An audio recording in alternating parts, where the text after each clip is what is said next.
Hello everybody, welcome. It is lovely Saturday here in Australia and I am Admiral Revan, Australian community contributor for World of Warships on Asia server, and I bid you all welcome, ladies and gentlemen, and action stations. Ladies and gentlemen, we are co-casting alongside with Vamps here and he's having a good time already. We're actually very excited for day 3. Now we're talking about the playoffs and we've got a big lineup today, and it's a huge lineup. It's pretty big that I wasn't expecting to begin with. Vamps, can you go ahead and start talking about what was happening today with our lineup for the schedule today? Well, first match is Hybro and JC. That's going to be an interesting fight, as in last weekend we did get to see Hybro play and they're pretty dominant in their match. Yes. So that's going to be a rather interesting match. Yeah, JC is actually going to be a very interesting group as well too, because we have seen them in the past in the previous Kingdom Sea tournaments, and they have been well known in the community for over the years, and it's actually good to finally get an opportunity to cast them today, which is great to see. Speaking of which, I mean, like what I will mention here and now, folks, is that and starting in less than half an hour from now, there is a huge showdown today between Hybro versus JC, RS versus RNG. That is a must-watch match right there. Also, YYUT versus U1S1, Kashi versus NFG, YMSM versus A1, and HRA versus STR1. All of them are starting simultaneously at the same time, but they're all live on Twitch and also on the other streaming platforms as well, so go check them out. This is a must-see match tournament today. But it's actually the one match I'm actually very curious to hear what the result is going to be is between RS versus RNG, their favorites. They actually got two very favorite teams right there that's going for a showdown right now. But with that being said, we got a bit of a heads up for everyone here and now in terms of the KOTS renewal jobs, you know, for the finals, for regional finals. Yes, they're finally working. I'm hoping, touch wood. I'm hoping with touch wood here. So I'm hoping that you'll be getting your Twitch drops today, chat. Please do me a favor, let me know if you're not getting your drops, okay, at the start of the matches in less than 30 minutes from now. Okay, so when the matches officially start and you're not getting your drops, I ask you, the community out there, let us know and we will let the appropriate people made aware. Vamps, what do you think is going to be happening with all the map pool choices we got in front of us today? Well, we could be seeing a lot of the same gameplay, I believe, as the first two days of King of the Seas. But yeah, overall, it could be. I reckon we're going to see a lot more tactical plays than what we had in the past. Yeah, they got Land of Fire, Northern Waters, North, Hotspot, Loop, Faroe Islands, and Sleeping Giant. And the good news is, chat, we got the videos for them, so we actually can show them the updated version of them. That's actually pretty cool. It's quite exciting as well. At the moment, we're actually looking in the background here and seeing if what they have done with the actual initial lineup for the actual match. I've not seen any updates between them just yet. Have you seen any updates? Yes. I do have seen updates. Okay, tell us more, please, would you? All right, banned maps from Hybro. The banned map from them is Northern Waters. Oh, they actually gone ahead and banned Northern Waters here. And JC have banned North. Okay, so we're just waiting for the website to be updated. Obviously, they're still in the middle of finalizing the votes and everything, so that is okay. So the first map is Faroe Islands. Yep. Second map is Sleeping Giant. Okay. And third map is Loop. Okay, so Faroe Islands, Sleeping Giant, and then Loop. In that order? Yes. We're still currently waiting for the ship bans. Okay. So the good news is that we can actually list all the ship bands now, which is actually excellent in terms of the launcher we had, the program we got. So it's actually great to have. We're just waiting that for it to happen in a second here. But what do you think is going to be banned out of the experience we've seen the last week? I'm thinking the Severe again. Yeah, that indefinitely. A couple of battleships actually. Oh really? What battleships were you thinking? Let me make sure I get the name correct, because we all know I'm going to butcher the ship names. The Bongo. We do believe that's going to get banned. Okay. Yep.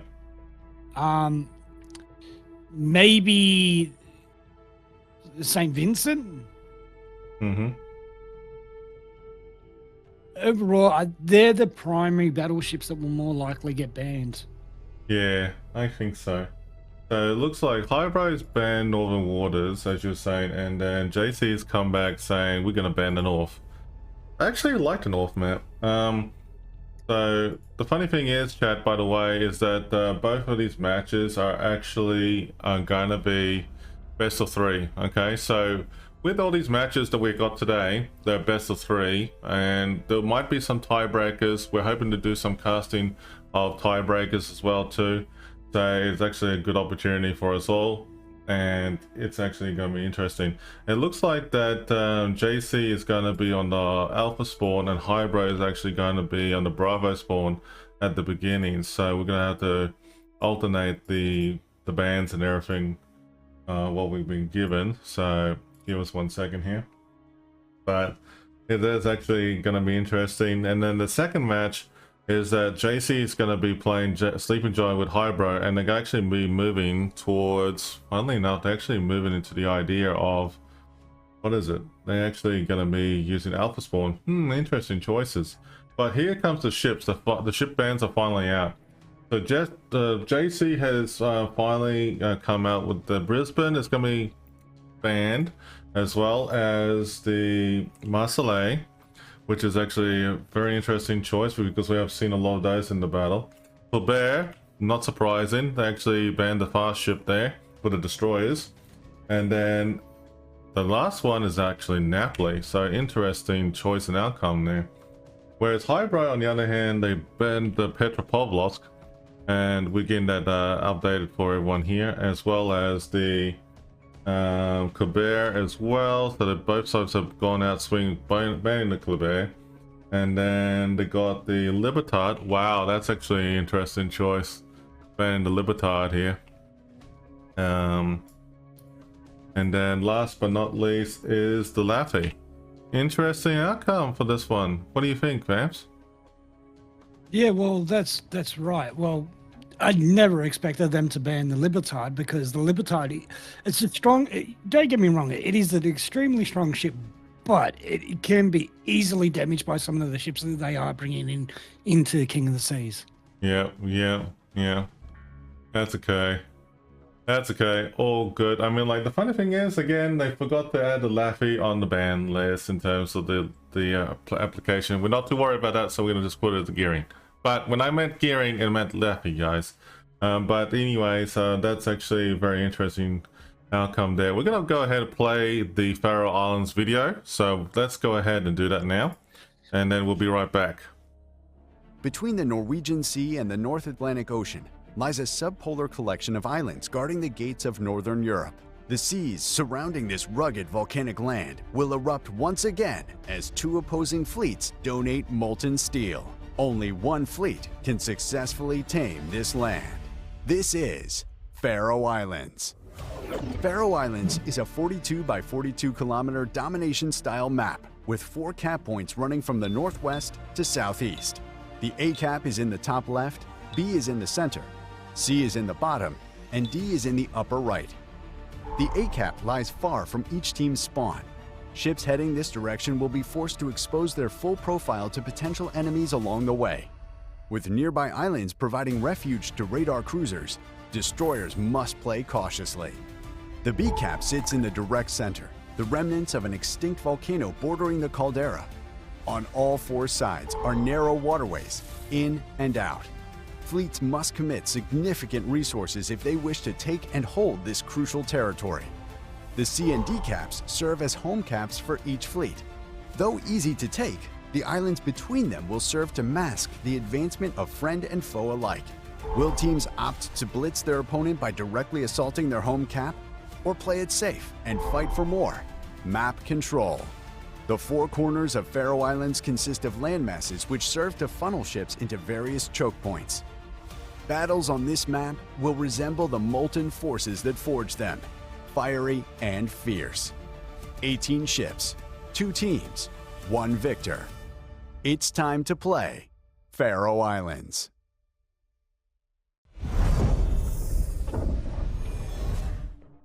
All right, we're back again, folks. Highbrow versus JC is the first match we're going to be casting, and this is actually pretty cool. And somebody says, I like your new official vision.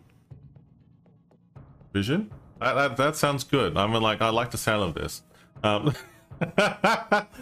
Thank you, Isrod, for the clarification there, man. Okay, folks, we got the predictions going out there, folks. And go ahead, vote away between Highbrow versus JC. Hopefully it'll be a very interesting match. We're actually waiting for the room details to come online now. It looks like they are talking about it. Yeah, okay. It looks like they're definitely talking about it right now. So here we go. All right. So pretty much we're getting the hang of it. So we're going to take 5 and be right back screen, folks. Not too long because we just need a couple of minutes to set things up. Be right back, everybody.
By the way,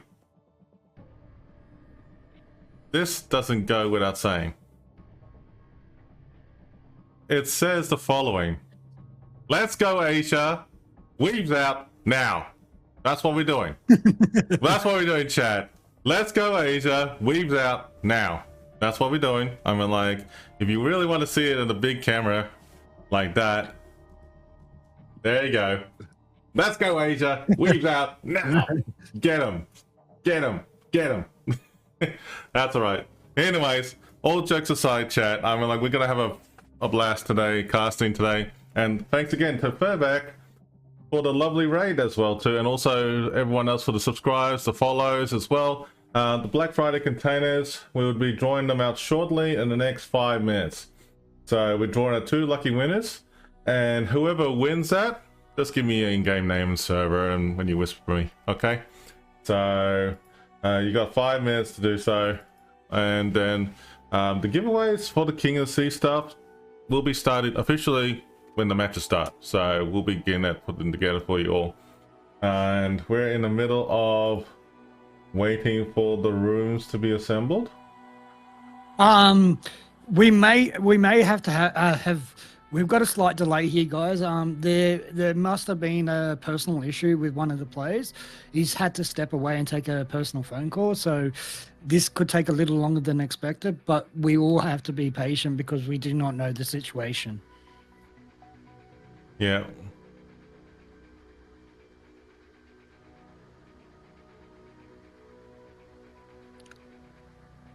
So in regarding to King of the Sea drops and the codes, now in terms of the King of the Sea drops, the answer is yes. Okay, so I'll quickly mention this again for everyone.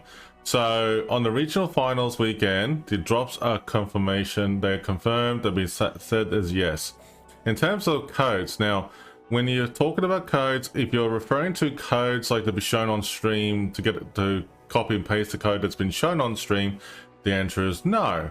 But in terms of giveaways, yes. So there's plenty of that coming around today and also tomorrow as well. So there's plenty of fun to, you know, for this weekend in a way for everybody. So just bear with us, please, because like we're just getting things confirmed here. Vamps is in the middle of following up with the person who's doing the giveaway codes and stuff like that for us, and it should be starting shortly. Now, in terms of the official drops for the King of the Sea drops and everything like that, it should be starting officially when the match starts. Now, apparently, I've seen something on chat a little bit here and there saying drops are working for them, and that's cool. That's great to hear. You might need to double check if your, you know, your Twitch account is connected to your Wargaming account. Chat, please do so, and make sure that everything is all working fine on both on your account and Twitter side, and refresh on here as well. So just bear with us, everybody, because like we're just trying to get everything finalized, and yeah, it looks like it's going to be a great time for us all. But yeah, they got a choice. There's a lot of maps to choose from between Land of Fire, Northern Waters, North, Hotspot, Loop, Faroe Islands, and Sleeping Giant to ban from.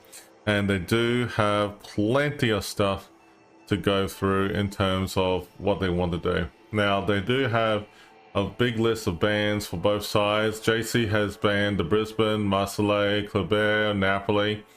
And Hybros banned the Petro, Kleber, Libertad, and AKA, not the gearing, Laffy.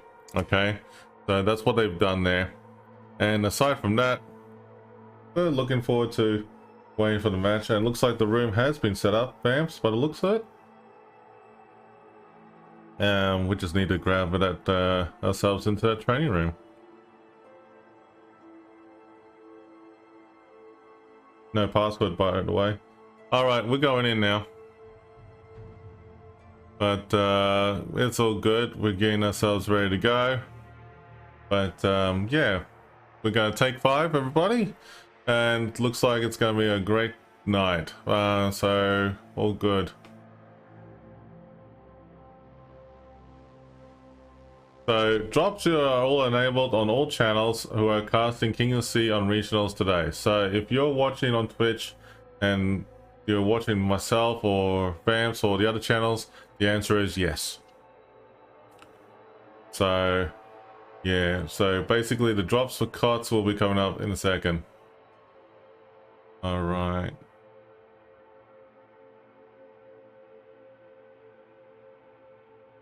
And hey guys, just letting everyone know, I am running a new setup for my streaming platform right now.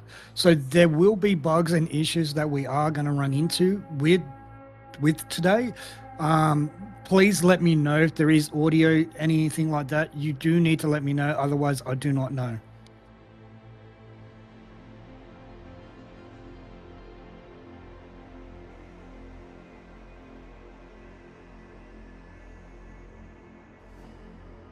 We're just reconfirming about the KOTS drops and missions as well to re-mention it, and we're gonna get that. So we're gonna get ready to go. Triple checking everything. Whoa, okay, we got a lot of messages all over the place. Okay, Vebs, you go ahead, talk to the chat while I quickly get myself responding to these people quick. Well, you've got a lot of messages, all right. Well, today it's going to be interesting. We've got a few different matches lined up. but obviously it all depends on how the teams go. If we go into timebreakers, awesome. That's always good to see timebreakers because that means that teams are evenly matched and similar play styles, which is rare in KOTS to actually see two teams with the exact same play. Even though that in the past we have seen that exactly happen, it's rather interesting. And Revan's doing funky dancing over here. All good. But let's enjoy the night. And hopefully this all goes well for everyone, in myself included, as this is a big experience. Yes, this is not the only time I've done King of the Seas, but as a bit more active streamer for King of the Seas, yes, this is a big experience. And we're also trying to learn new things and do it different ways. So this is awesome to see. And there's been, what was it? I think I saw the count for the regionals. 96 teams from Asia have competed this year. And quickly, just a quick announcement for the two people who just won on the stream for KOTS for today so far, before the matches officially begin. Congratulations to James, Walking Alone, as well as Stephen the G for the Black Friday containers. Message me on Twitch with your in-game name and server. Congratulations, guys. And then officially now we are starting the King of the Sea code giveaways. All right, so good luck everyone, and action stations, my friends, and good wins and fair seas. We're getting ourselves ready to go to the game screen shortly, but before we do, yes, please, thanks everyone for following in, and we're hoping to see you all more frequently. Vamps and I will be casting KOTS every year now, so for the regionals. But Vamps, I think we're due to go or something. Oh shit.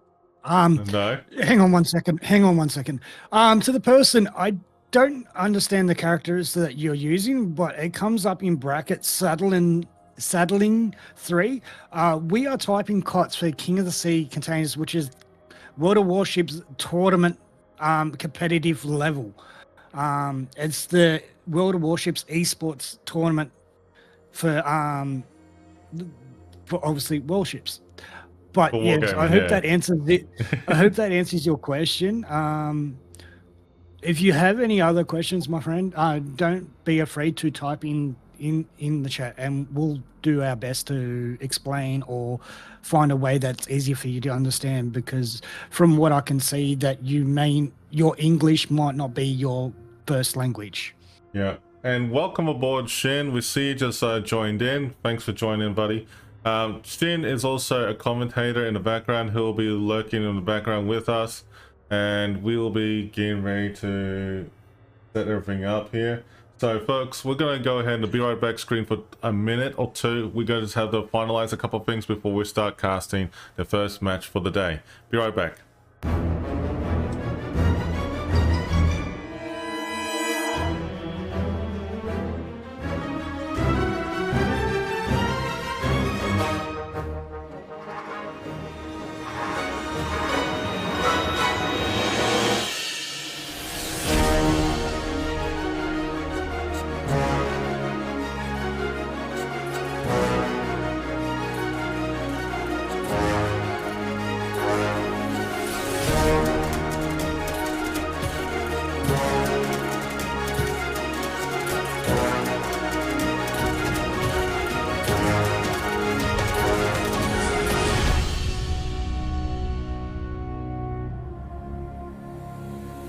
Yeah, we just got our code, so I'm just adding them into my notepad so I have them saved, so I can copy names.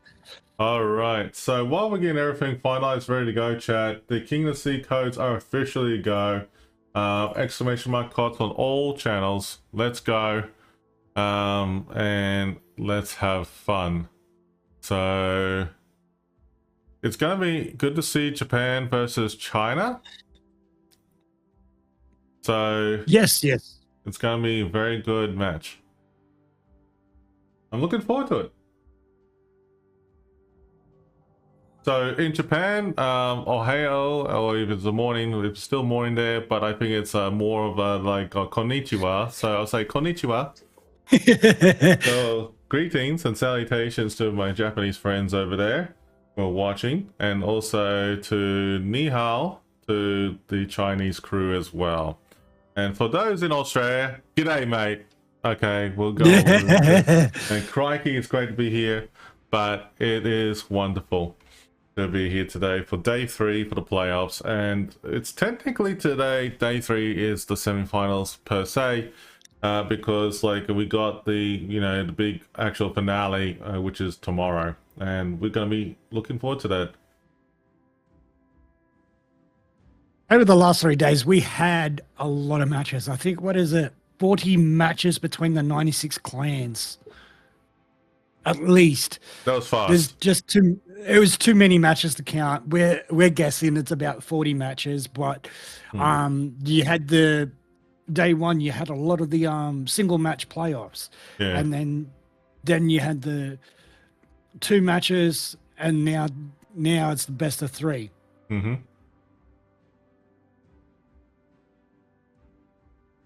Hey, Kyber, I'm doing well. How are you? Yeah, welcome to everybody in both our channels, and it's good to see you all. Hope you're all doing well. It is a great day, great morning, afternoon, evening, depending where you are around the world, but I'm sure that some of you are waking up. Make sure you have got yourselves a nice cup of coffee. For those who are just, catching up on, having drinks and everything like that, I'm sure you're all laughing. So I'm not sure if we're waiting for anybody in particular, but I'm sure it's actually got me interesting in going forward here. So it looks like all the ships are getting ready now. And I'll say good luck to both teams. Actions, stations. So yes, yeah.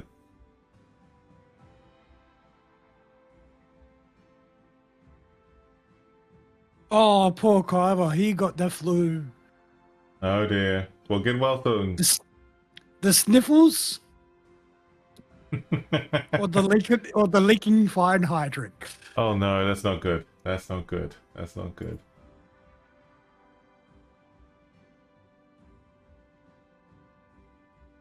Yeah, so Vamps is actually relatively new to streaming King of the Sea chat. He's actually doing a great job, actually, and I have to say, keep up the good work, mate. But it looks like the match is about to go. I wouldn't say fairly new. I've streamed it.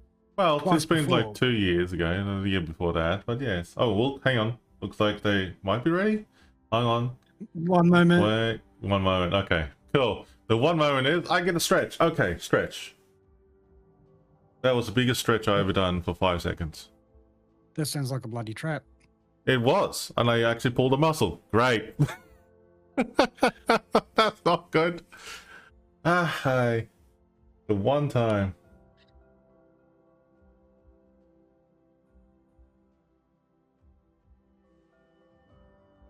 Yep.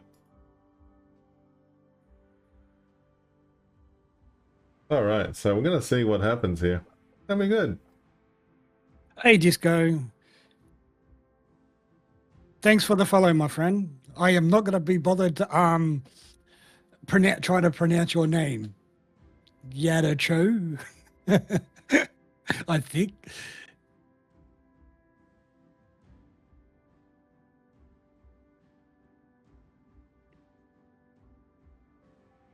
Oh, you poor guy. You got COVID.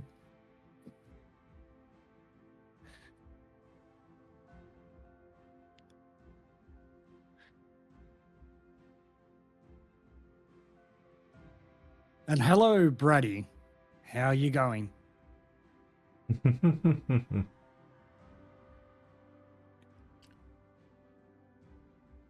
All right, so we're just waiting. Looks like Hybro is nearly ready, and JC is nearly ready. Hello. Hey Shin, hello.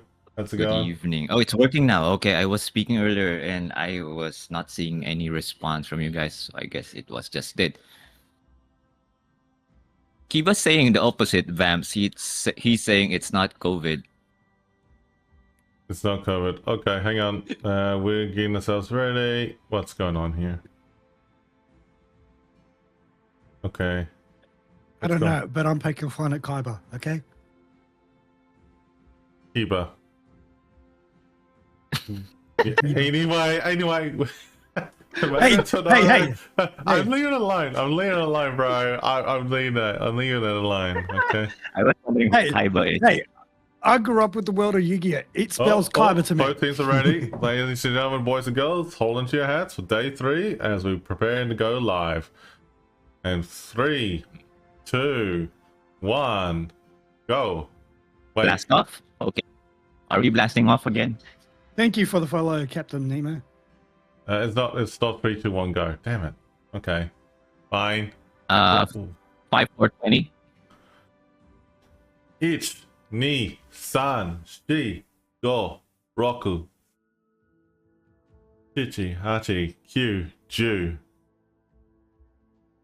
Ju San. ichi, ju ni, ju san, ju shi. I remember go, the Japanese. Is it? Hachi. We had Japanese students come to my man. high school for one day, man. That was interesting. They tried to teach me how to speak Japanese.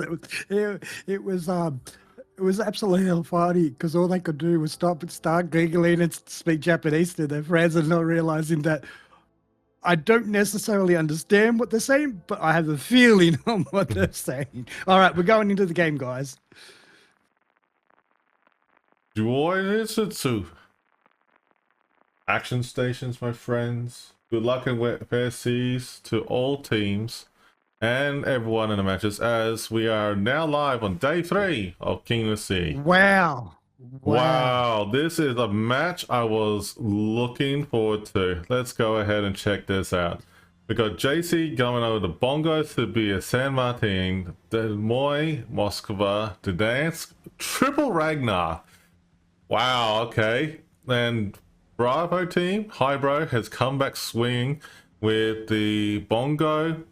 Now, this is called William den Erst, as well as 2 Des Moines, Moskva, Sphere, 2 Gearings, and a Dairy. Now, well, I'm going to put out there, Hybro. it's really interesting. You going to do Hybro? Okay. Ooh, we got some good. If it will allow me. Yeah, don't worry. JC's got the interesting builds on their Ragnar fleet, and they're actually moving away on spreading around at the moment.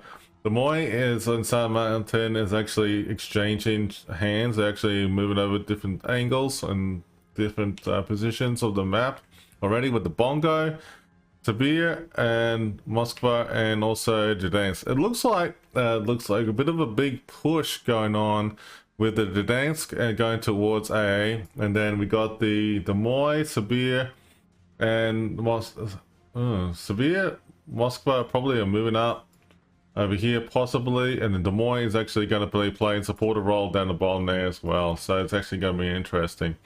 We got the San Martin Ragnar actually pushing towards D. We got the Ragnar in the middle for JC, possibly gonna be lurking around just the edge of Bravo. And the Bongo is gonna play a probably supportive role in covering in different angles of the bottom over here, so of Bravo.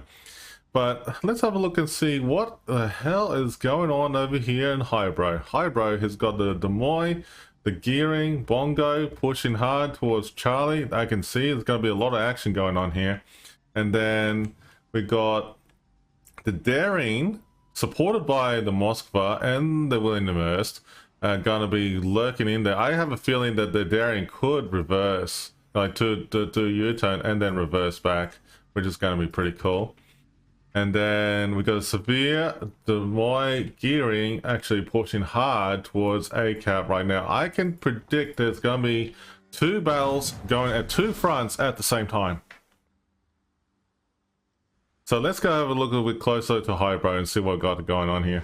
Fourth jostling has been initiated and they're firing it towards the Ragnar. The Ragnar is undetected at the moment.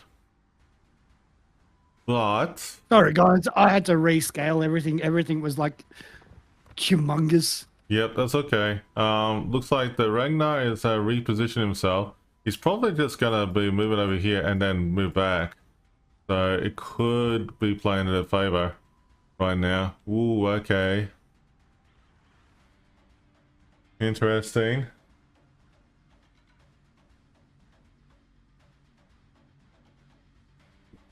Bit of a stalemate going on here. Not much going on, but the Lord Torp jolting going on between both sides here. Oof, oof. Well, at the moment, JC have set themselves up for a for cross mapping to A with the Moscow and Sibir, cross mapping towards the A. So that means there's potentially 5 ships against 3 ships. So, and the Gdansk has just dropped its radar now. So the Gearing's going to get pelted right now. At the moment right now, I'm just like looking at carefully what the way have done it for Hybro as well as for JC. They actually are positioning themselves to be hanging back, and they're both hanging back. But looks like A is pretty much going to be a possible push. But they're hanging back as well too. So Hybro's got the gearing, you know, smoking out of the Des Moines. Good play there. And they got two two DDs with radar, and the Des Moines is just like hanging back. So there's Well, JC's Ragnar's trying to take on a Moskva. That's a dangerous game that he's playing. Does he have the angle for it? Hang on, let me have a look. He's not hasn't got range for torps or the angle for torps, but he's sitting there farming him with the HE guns from the Ragnar. That's what I mean as a dangerous game. Ragnar is only more of a, like a Friesen or Groningen, to be honest with you, because like it only has it's a gun firing ship. But whoa! All right, we've got Moscow's shit going on today. Yeah, it looks like crossfire all over the place here. Look at this, folks. There's a lot of crossfiring going on. Let me just see closely on these gearing and Des Moines for Hybro. And looks like these torps might hit them. No, gearing's doing a good job of dodging away and staying. Well, can't really stay dark for long because it's being detected by the Des Moines. And it's good teamwork between the Gdansk and the Ragnar at the moment of the stage, and looks like Well, Des Moines got himself in a pretty bad situation here against the Seaver. Yeah, I noticed that actually. Good point. Good catch. So looks like a lot of shots incoming on the gearing at the moment. Is the gearing going to survive it? For Hybro? Probably yes. Yeah, it looks like he's got undetected already, so that's nice. See, with the Des Moines placed himself where he is, I'm not saying it's a bad position because it's not a too bad position, but the angling between the Des Moines and the rest of the Hybro's placements isn't a good match for where you're sitting right now. As a random match, that might work out well, but as a King of the Sea match, that's not very good. Actually, to be honest and to be fair, I mean, like looking where the JC Des Moines is right there, if he's stuck there in that corner of that map and unable to move, that is not good at all. But well, right where he's sitting, he has 3 ships all in range of shooting him.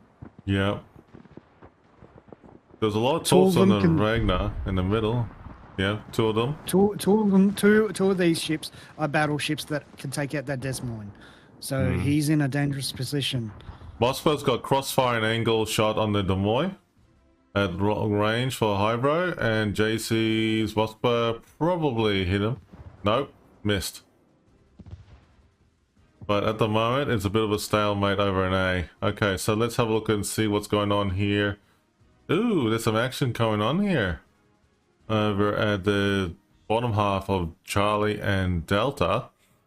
Looks like the Ragnar and the San Martin are actually pushing in a little bit here.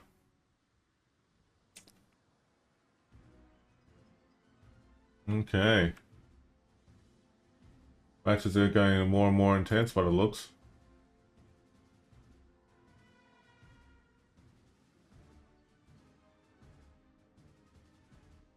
Okay, looks like the torps. If the radar on JC does not change its angle, it might cop these torps.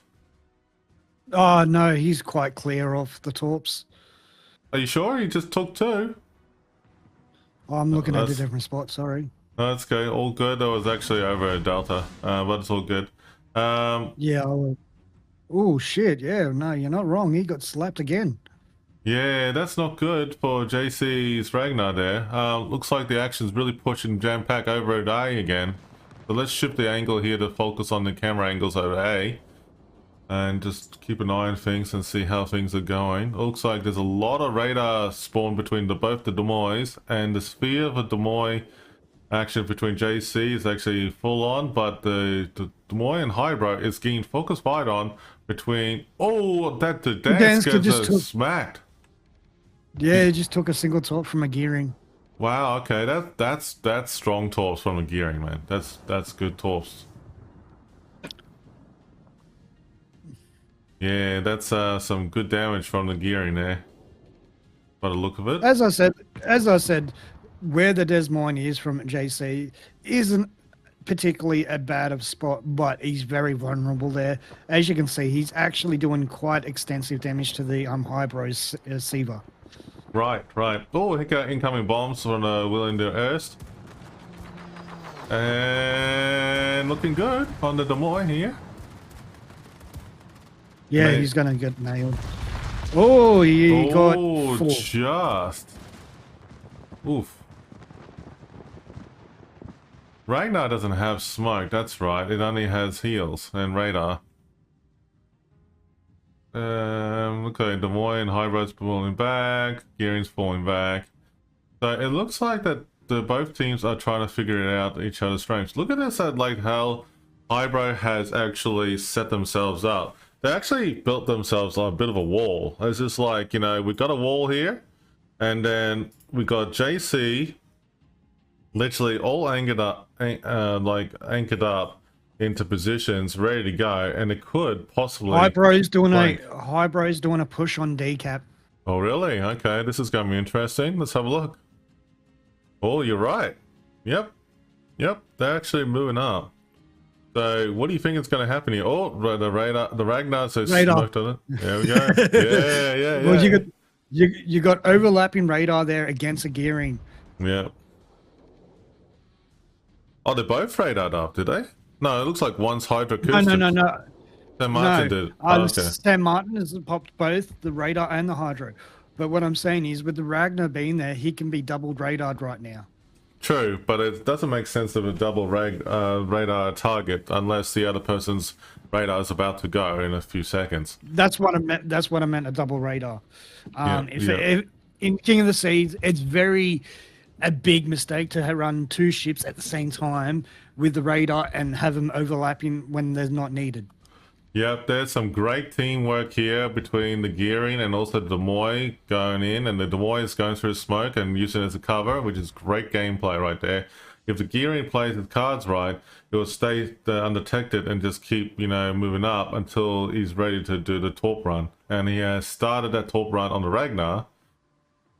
I have to admit though that, you know, having it narrowed down, I would actually have one group actually fired as narrow and the other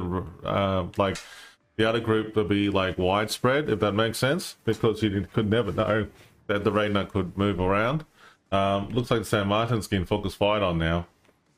That's actually some good gameplay. Ragnar's got the the radar up and just detected the gearing, but his gearing's gone away. The Ragnar's getting focus fight on him. Wait a minute, how come he's detected? How's he detected? It didn't seem like he's close enough to gearing. No, the gearing. How did the gearing get radared? I mean, no, the Ragnar. Yeah, the Ragnar. Because the Ragnar shot at the gearing. Okay. That's good moving there by the Ragnar there just a moment ago. Good moving. Okay, let's just have a look and see what the action's like over here. It looks like, there's a lot of torp action going on here. A lot of torp action, but nothing is hitting so far, which is kind of good, I guess. Yeah. Sabir is actually getting focus fired on, and also the Ragnar's getting focus fired on. Let's see, what's the Ragnar getting focus fired on? Oh, Wheel in the Earth is actually having to go. Also, bombs have been dropped again. And swing and a miss. Bird droppings. That's a lot of bird droppings. Bird drop-ins. Okay. Well, we definitely know where not to not to send it to next time. Daring's trying to pick on a Ragnar here, which is Oh. quite funny to see. Whereabouts you seen that, Vamps? At BCAP, you didn't let me finish, my friend. Okay. Well, you got tell us then. Tell us then. Ooh. It's at BCAP, my friend. Yay. Oh, hang on. These torps might. That's gonna be a torp dodge, right? Yeah. Yeah. Easy dodge. Easy dodge for the severe there. At the moment, the double Ragnar are in big trouble because they've got a Moskva just off the side of them. Once that Moskva pops his radar, this Ragnar from JC is going to get decimated, especially if that Moskva pokes his nose around a bit more around the corner. Oh, absolutely, 100%.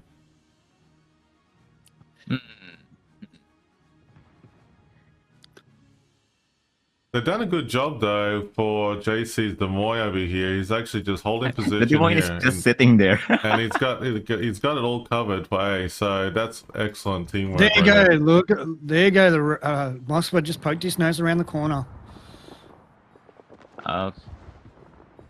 Someone's getting murdered. Oh, that daring Oh, on no. Highbrow could go down. Ooh, Maybe. I wasn't expecting that. I was expecting the Ragnar to be the one being dead. Yeah. Wow, that was interesting. Wow, okay. Oh, there's the radar, right? That's the radar. Yeah, that's what I was talking about. Ready? The Ragnar's going to go, and the Moskva's pushing up on the Ragnar. Yep, you called Ever it so here. slowly. He's pushing up very slowly. There you go. Bye-bye. First kill. There First you kill. go. That's one hit. First kill. And now you got this. Now you got the Sabir coming broadside against a Moskva that has the legendary mod on, which reduces his aiming dispersion. This is actually interesting now. As you can see, it's a bit of a big push going here from JC. JC is Ragnar actually might be eating corpse. might Is be. he? Souvenir? No, mate. It's all good. Nope. But it looks like that the Severe is actually doing a good job taking the punishment and actually charging in with the support of the Moskva right behind it.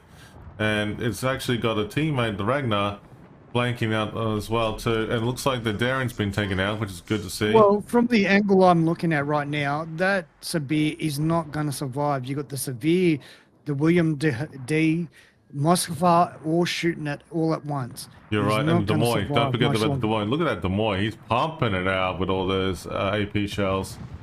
He's literally let it drive at long range.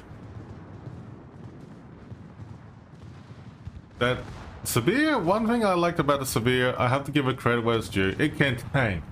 I mean, like, Oh, literally. shit, yeah. It is a brilliant tanking warship.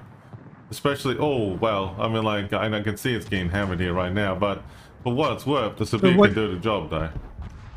But what do you expect when you have 4 ships, 2 of them that actually known to do at least minimum 40k for a Citadel? Yeah. So Highbrow won that match there. So Team Bravo won the match there. So congratulations to Highbrow. Well done. Well done. GG. That was actually a very good match. I actually really enjoyed that. What about you guys? Well, that's the thing. Like, as I said at the beginning, today the matches are going to go close to end timer rather than be decided by the actual gameplay today. Well, think about that. We may as well set up the match for the next one. So we're gonna swap it over. So Highbrow is gonna be swapping over to Alpha, and JC is gonna be swapping over to Bravo. So we're gonna quickly do a bit of a handshake between the All two. right, guys. On my stream, I will be doing the giveaways after the match. So get in right now. Get in right now! Exclamation KOTS for the draw. Okay. I'll only be doing them after the match. All right. While that Vance is doing that, I'm just going to do mine real quick. For the giveaway right now, for the code for my stream, I'm going to draw out the lucky winner, who is Murloc. So So this is actually pretty good. This is actually pretty good right now. And I have to say that I'm actually pretty excited for both teams. I have to say there's no, you know, favoritism of which team I'll, you know, to be honest with you, because I love them both. That's the problem. That's the thing. That's the thing. I love them both. But, I mean, like, as I said, you know, like many times before on the stream, let's go Asia, weaves out now. That is what's happening. That is what's happening, chat. I mean, like, it's actually great to be here. So definitely, you know, that's it. You know, let's go Asia, weaves out now. So it's all good. So it's all good. Okay. All right. So the next map is gonna be Sleeping Giant. Let's play the video for that. A colossal battle between opposing fleets will soon unfold here amongst the waters of the East China Sea. The residents of these islands will shortly bear witness to the thunder and flash of combat, and only one team will sail away victorious. This is Sleeping Giant. Sleeping Giant is a 48 by 48 kilometer domination style map with 4 cap points running from west to east. The A cap is on the left, B is in the center, C and D are on the right. In this iteration, both teams' spawns have moved from a central position to a north and southwestern spawn position, offering a wealth of new strategies for teams to execute.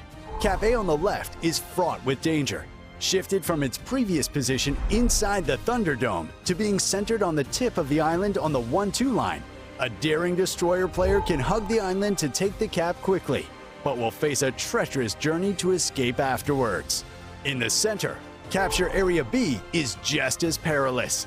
Completely open with plenty of spaces for radar cruisers to hide nearby without being spotted, it's commonly left uncaptured until the mid and late game. Caps C and D on the right provide an intriguing choice to teams.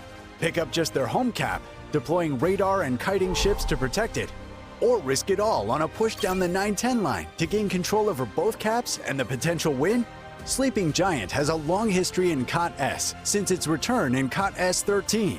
Many tightly contested and challenging matches have been fought on this map, which begs the question, who will be the victor this time? 18 ships, 2 teams, 1 victor. It's time to play Sleeping Giant.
Sleeping Giant.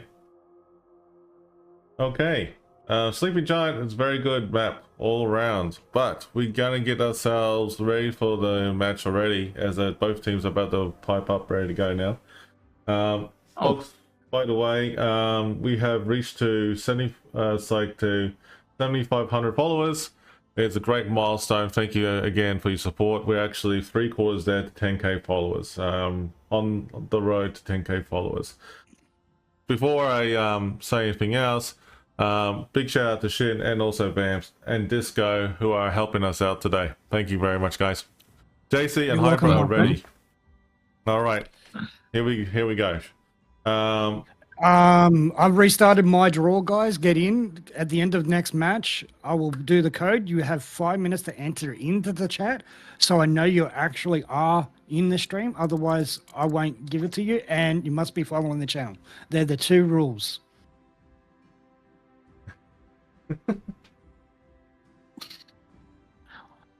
I cannot count. up to 2. That's not my problem.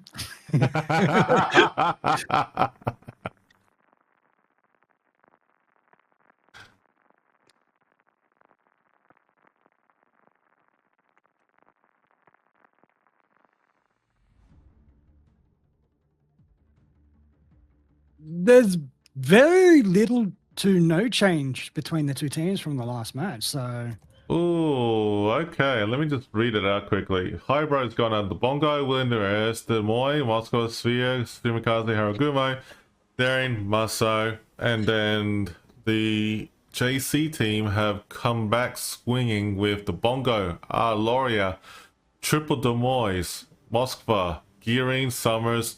That's a ship I haven't seen in a while. As well as the Donetsk. So that's actually going to be a good lineup for both teams. Let's just see what we up here. We got over here. Let's have a look. So Haragumo for the Hybrid team. I'm just looking for if they have any unique builds. So Shimikaze's got the leg bug, which is pretty sweet. Darian's got a good evasive maneuver build. Moscow's got the leg bug, as well as Severe has actually got a good adrenaline rush and also superintendent build, and as well as the Nemoy, they've got a leg bong as well. Bongo has got a heavy AP shells that's going to be hard hitting, and the wheel in the earth has actually got. Oh, okay, I can see what's happening here. What? What are you seeing? He does have like a lot of IFHE, whatever it's called, that bromide, whatever it's called, that Demolition expert? demolition expert, yeah. But what's that icon there in the third row on the far right hand corner? That's the one that boosts the AA strike, air strike. Ah, yeah, that's good choice. Yeah, very good choice. Yeah. Oh, hello. The action's really coming out over here already. Summers is moving in, and also JC is really pushing in hard already. So let's go ahead and see what we've got coming out. Okay, so looks like that they've been focus fight on right now. Barsa's getting hammered already by the Des Moines Really? and the That was Summers. fast. Yeah, really, literally. he's almost gone. Oh, Jesus Christ. So dude, the Des Moines radar's up and running, and the Maso's going, I'm gonna hit my tail running, get out of here. Okay, so Well, he's about to. Ooh. He's about to. If he's not careful, he'll run into the Summers. Yeah, like Summers has just fired torps, like 3 stacked torps all over the place. And Haragumo is covering the Des Moines at the moment, which is great team play. But the Maso is going to get taken out pretty quickly for Hybro if they don't play it right. This is worry. He's in a very bad situation here, guys, due to the fact that he can't go forward, he can't go back. Ooh, torp dodging happening with the Daring. Daring's done a good job with the hydroacoustics, done a great job by doing so over at Bravo. Over here in Charlie Cap, well, okay, Charlie Cap, it's nothing really happening, but it's basically uncontested over there. But look at this, so JC is really pushing hard over at DC at the moment. There could be a possibility of pushing over the B flank as well. They could change, so anything can happen between them.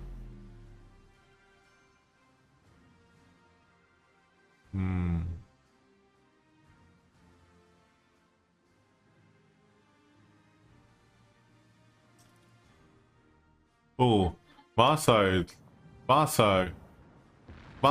gone. Wow. Okay, that was unexpected, but at the same time, That was fast. that was really fast as well too. I did actually say that he can't move. Either way, he was ultimately gonna die pretty quickly. Yeah. Unfortunately, that the Maso was in the tough spot and couldn't really stay there.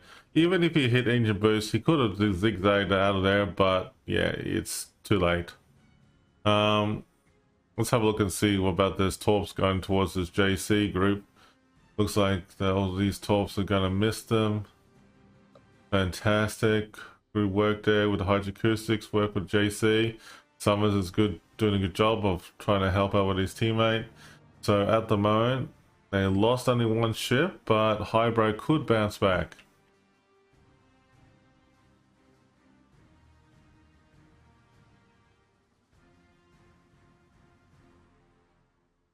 Disco, can you reply to Moloch there? The answer is no.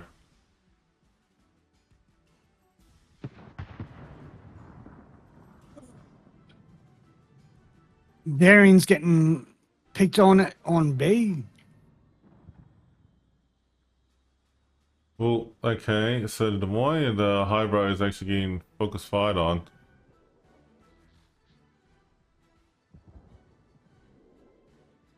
Shimakaze is getting focus fired on as well too.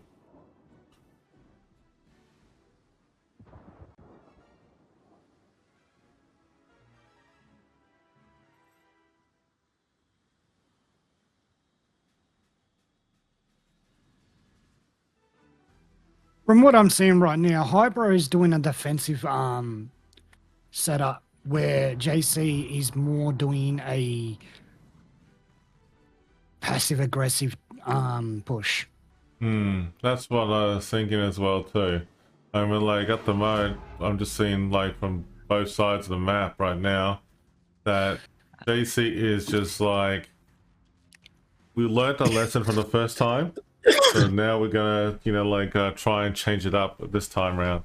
So whatever they're doing now seems to be working.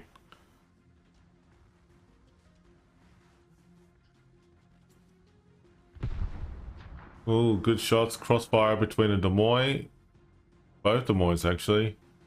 And our lawyer helping out in Des Moines and Hybro. Right now, ACAP will Hybro, if they don't be careful here, they're going to lose a battleship as well. Therefore, them 3 ships at A from Hybro do need to kite back, go dark, and regroup, because ultimately, right now, as it sits, they have ultimately lost that flank. At the moment, right now, the way I'm seeing is that Hybro's group, the way they got that done, is that they need to move back in. Oh, there's Torps. Ogumo's going to eat a single Torp. Yep, he did. He catched it, all right. Summers might eat a Torp here if he's not quick enough. Ooh. All right, he's going to miss these Torps. Yeah, just. But is the Araloria going to hit some Torps? Maybe if he angles as he's reversing backwards, he will clear them Torps. But, oh no, they ran out. He's all fine. He's all fine.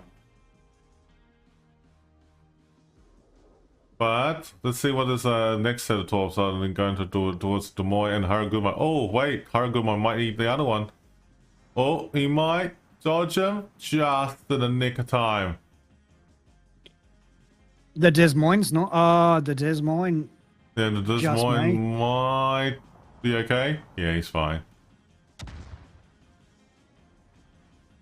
That's actually very interesting. Whoa, Moskva's getting actually hit hard with a Hybro at the moment right now. He must have got slapped hard from the Oh, Des Moines at D. He's almost dead, guys. Bongo, Siva are shooting the Des Moines. They're gonna take it out. Oh, wow. They did too. Great job from the Hybro team.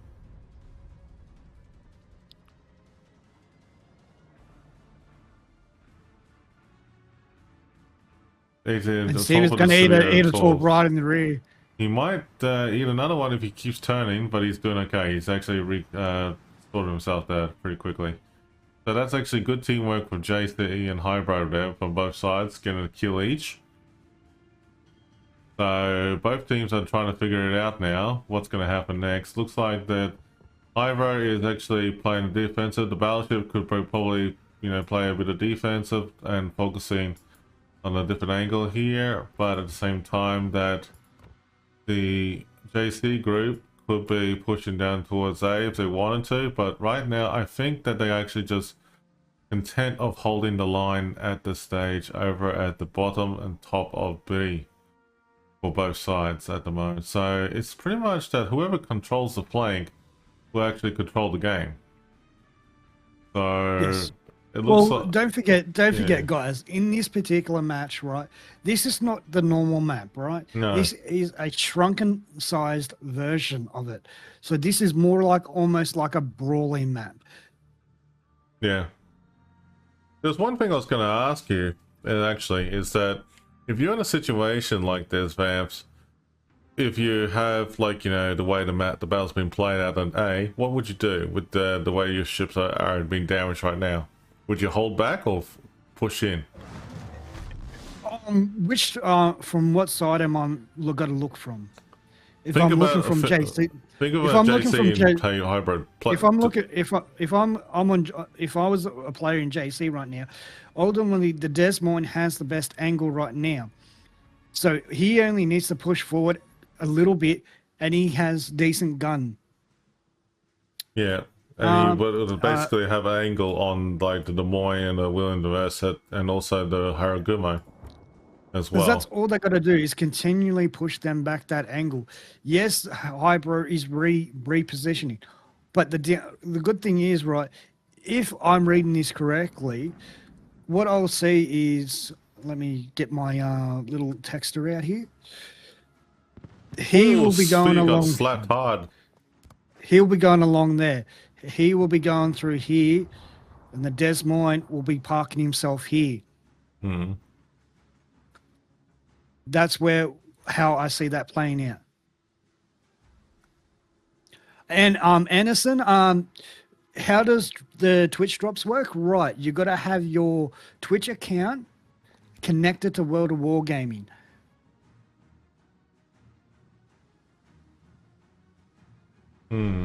Let's just wait and see. Like at the moment, there's not much action happening, and we're just gonna see how this pans out for both sides. At the moment, folks, it looks like that both teams are doing a great job of holding each other in terms of points. But it looks like that if JC plays the cards right, they could take this match and have the first tiebreaker of the night. Which is good. I mean, like, it's actually good, you know, to see a tiebreaker.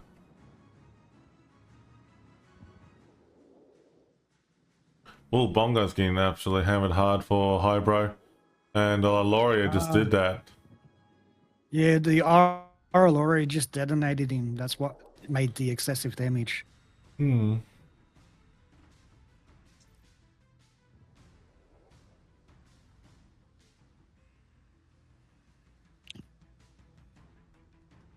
Okay. They're ever so slowly pushing into the center, guys. So this is going to become into a slugfest.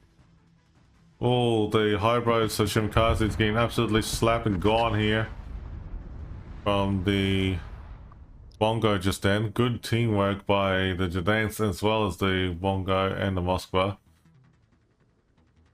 Anderson, you also might need to go to notifications and actually press collect or claim. On the inventory. That's the one, inventory. Oh, Bongo on Hybro is engaging the Jadansk. The Jadansk has swiftly moved away from that salvo. But JC's done a great job of holding on so far with the point lead. Can they hold on for another 45 seconds? The answer is probably yes. But they're all getting hammered all over the place. Well, if Hybro just takes out that Bongo, they've ultimately... JC takes out Hybro's Bongo, that's the match over. Wow, they got less than 20 seconds here coming in now. Here we go. All those tops are looking good on the sphere. No, I'm swinging a miss. But Hybro's Bongo could go down. Maybe in 7 seconds. 4 seconds. And it's 2 seconds. Over, guys. GG. GG. Well done to JC. So we got a tiebreaker. Ooh. Tiebreaker. So we got a tiebreaker for today, chat. This is actually a good one for JC. So tiebreaker for JC. So JC and our next is comeback swinging. And our next map. Ugh, my English went out the window just then, guys. Our next map will be Loop. And this will be for the tiebreaker and the win. Yeah, okay, so we got loop. Okay, so we're gonna get ourselves the loop map up and running, chat. Go ahead and jump into it now. We'll go draw the giveaway shortly as well. All right, we'll do my Along giveaway the Portuguese after coast the map lies a has crossing been of sea played, lanes guys. critical to the survival of opposing fleets. Surrounded by towers of crimson sedimentary rock and the expanse of the blue Atlantic, these two fleets will soon engage in trial by combat, where only one team can claim victory. This is Loop. Loop is a 48 by 48 kilometer domination style map with 4 cap points running in a line from west to east. The A and B caps are on the left, C is in the center, and D is on the right. In this configuration, Loop now has 2 capture points on the west side of the map that can be seen as teams' home caps. Teams will now have to weigh whether it's worth deploying more ships west to try and capture the enemy home cap or merely defend and attempt to break through. Elsewhere in the center of the map, capture point C has been greatly reduced in size. It will be far more challenging for destroyers to comfortably capture this point without sufficient support from teammates and nearby radar cruisers. On the eastern side of the map, capture point D was moved further east. Destroyers wishing to capture this point will no longer find the safety of the island in the middle of the cap, and instead must face the threat of enemy radar or even hydro from nearby islands. 18 ships, 2 teams, 1 victor. It's time to play Loop.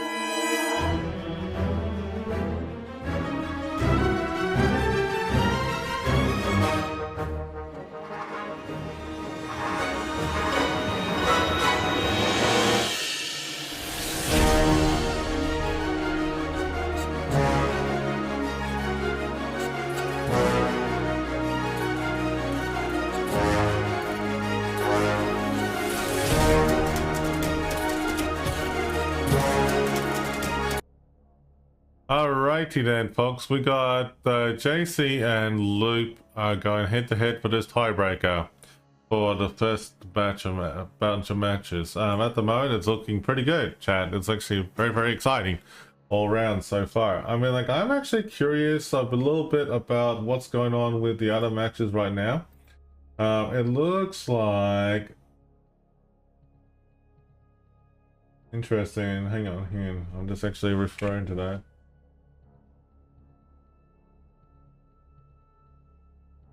Okay. At the moment, looks like RNG beat RS for 1 point already. So we're waiting for game 2 results. And the other matches, not sure yet. We'll see. I mean, like, we'll find out in a second here. But it's actually very interesting. But it's okay. But anyways, I mean, like, looks like we got a whole bunch of people coming in now for this one, for the tiebreaker between JC and also Hybro. So let's go ahead and line up the giveaways. And the giveaway for this one at the moment right now, folks, is actually going to be given out. Congratulations to the following person, to QWOT 42. Congratulations, you are the winner of the code. Go ahead and message me on Twitch or Discord, please. Thank you. And also, we're going to start off another giveaway right now. And we'll get our moderator to quickly announce it right now that the next code giveaway is officially a go. So exclamation mark KOTS. Good luck, and take it from there. All right, chat. Good luck to those who are just joined in. We're going to take a couple minute be right back screen moment here because we're waiting for the teams to be lined up.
again, folks. We actually got the next round up and running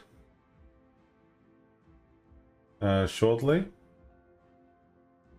between both sides here.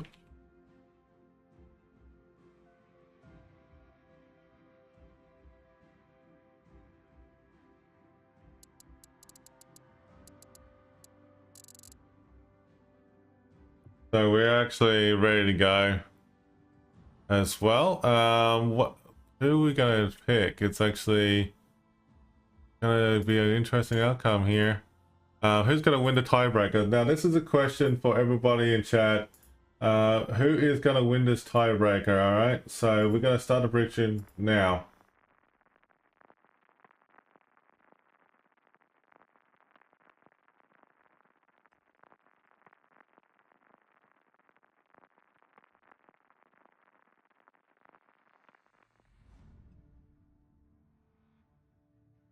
Okay. Sorry, pardon me, folks. Okay. JC is going to swing on the Bongo, Loria, San Martin, Moskva, Prince Van Ohanye, as well as, or PVO for short, Hull, Delny, and Smarland. Hybros come out with the Bongo, Ohio, Des Moines, Minotaur, Sphere, Chimicasa, Gearing, and Daring. Two very interesting lineups, actually. Well, it's a different lineup to what they were just using, so. Hmm.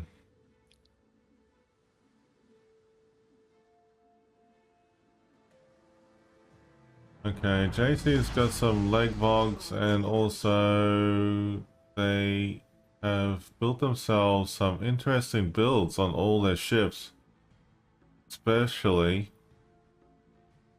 what they have planned for this battle. But I'm actually curious to find out what Hybro's coming up with this. So let's have a look. Hybro's got the leg vog and the Shimikaze. Daring's got no leg vog. Des Moines got a leg vog. Spear's got nothing there. Gearing's got a leg vog, which is pretty cool. Minotaur, bit of a, oh yeah, HE. Wait, hold on. Why that kind of build? Interesting. What ship? The Minotaur on Hybro. Have a look at it on the third row in the second icon. It's like 12th and extra range on the secondaries.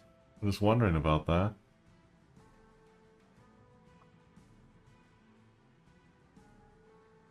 Interesting choices. Anyway, so it looks like the Daring's been detected already at Charlie at the moment for Hybro, and JC's got themselves really pushing in hard right now.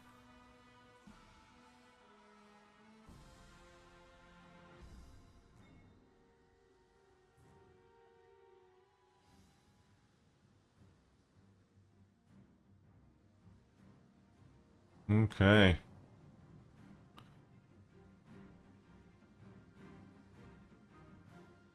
Interesting gameplay going on here from both teams. It looks like that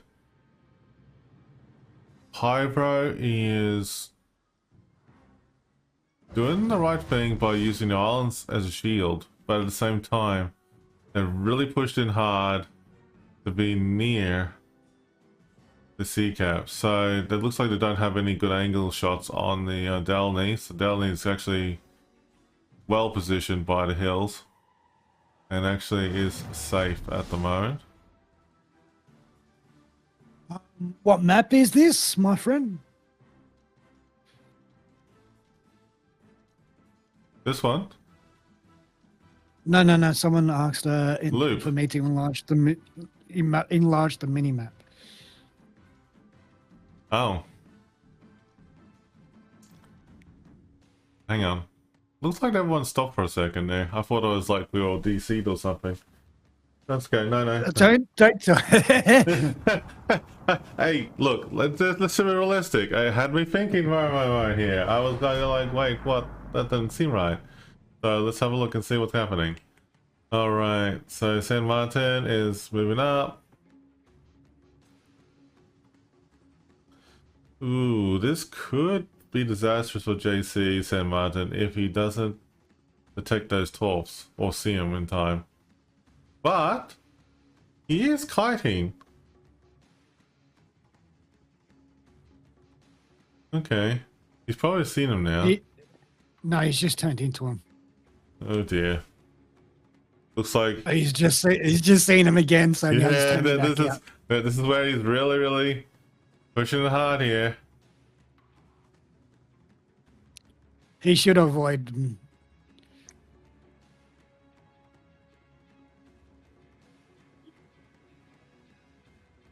Oh, he might have dodged those torps. That is arsey right there.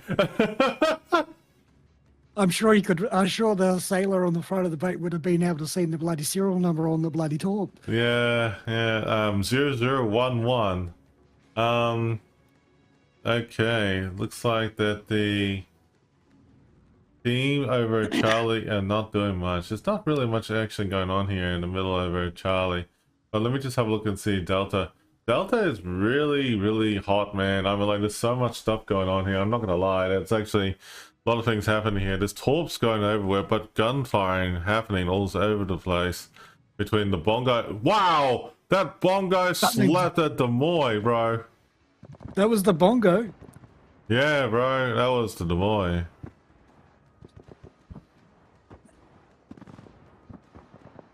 That Demoy, what, like, crikey, mate, I'm like, he slapped that thing hard. Bombs are going in on Demoy. This Demoy and Hybro is really hauling ass now. He's trying to get out of there and stay safe. He might be very unlucky. He's got double fire on him, so therefore you're more likely to burn out than...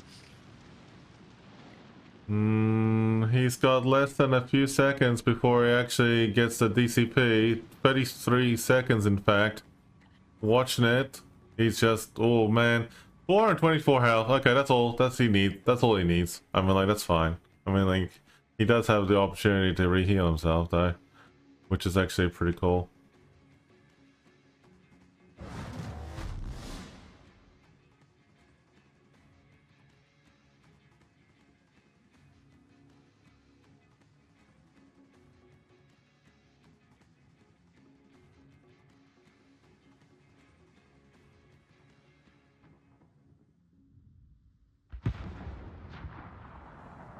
All right, all good, Anderson.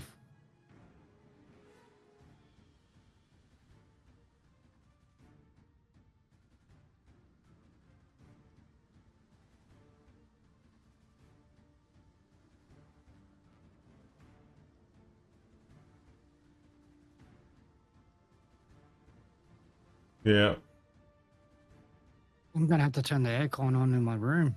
Jesus Christ. Yeah, we actually have a bit of a strange internet connection going on here, but it's actually very interesting with all the way it's happening at the moment. It was actually working fine a moment ago.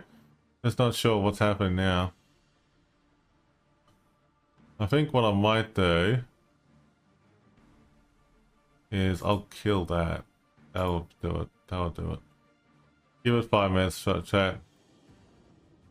It'll be fine. I think we're gonna kill one thing.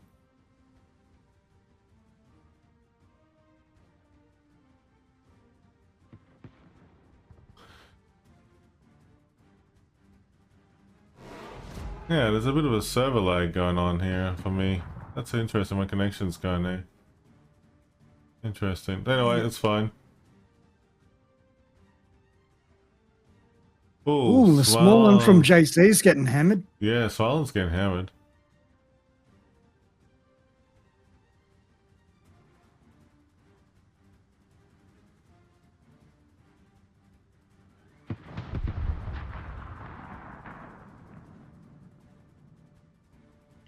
And the Des Moines going back in for more punishment.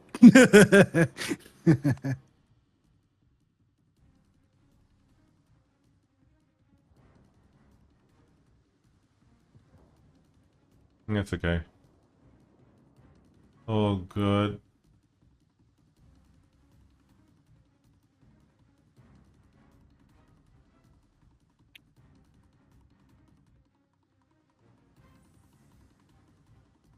Let's see.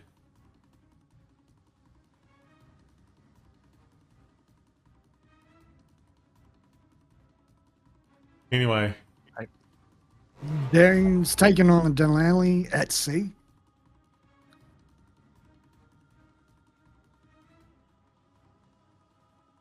you were trying to say something, Disco?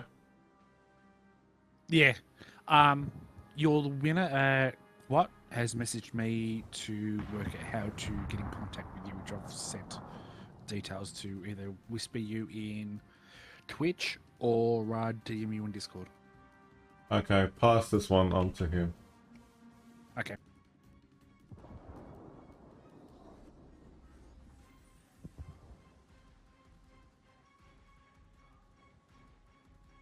Thank you, Disco. Okay. All good.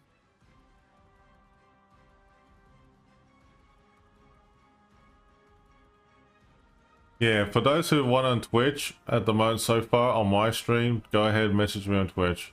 Even though the 5-minute delay. Alright, hang on chat. We're just waiting for this very carefully and see what happens next. Alright, there's nothing really happening here. Stevo's taking on the San Martin at B. Yep.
so while the delay is in progress,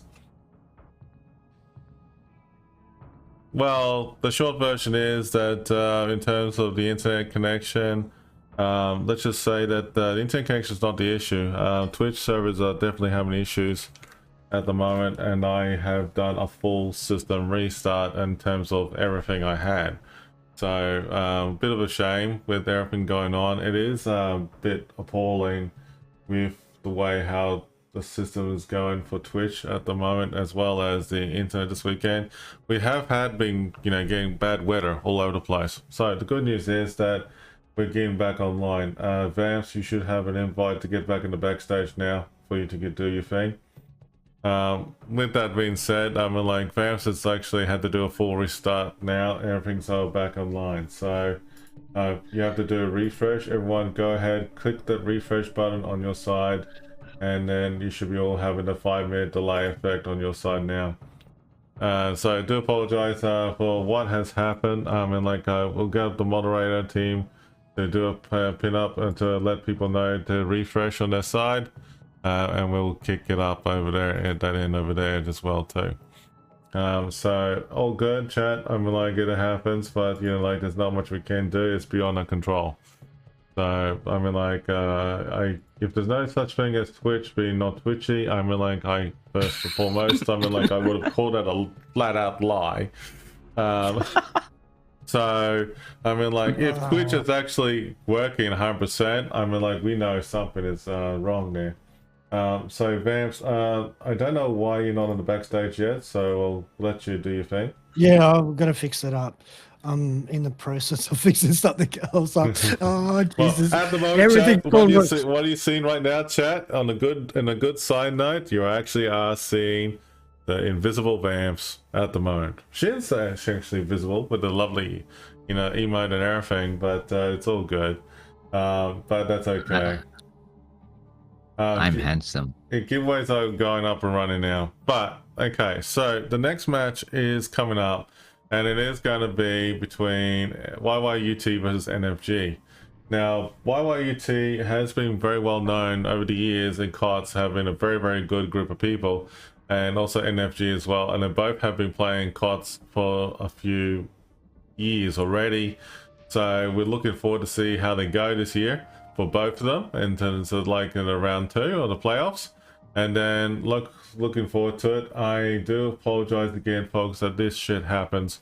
It's not it's common for it to happen, but at the end of the day, the good thing is that there'll be a YouTube video being collated together, and I'll put it on YouTube for you all to watch at your own time and leisure. For now, we're here, we're back, and that's the main thing. So good luck everyone to join the giveaways. Nice. And what I'm going to do is I'm going to go to the Be Right Back screen and sort my stuff out, ready to go.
Okay, so chat, I mean, like, it looks like that YYUT and NFG have come out swinging with some ship bans, and there's a plenty of them actually, with a lot of things happening. So the ship bans are not exactly, you know, everything going on now. So let me clarify the ship bans and everything for us, because there's a few things have happened, like legitimately just then.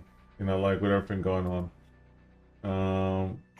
Let me clarify the room and details and that. Okay. Alright, so...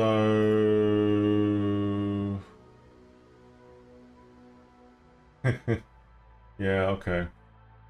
So Sleeping Giant is the first match we got going on, chat. And like, we're going to go ahead and put that up together.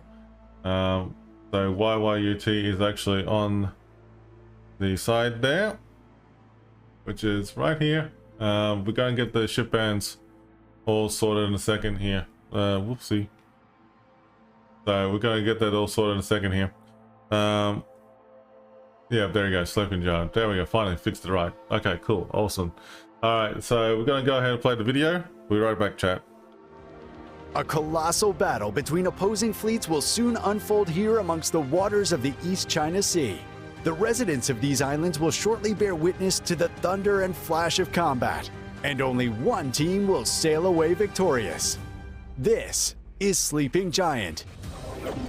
Sleeping Giant is a 48 by 48 kilometer domination style map with 4 cap points running from west to east.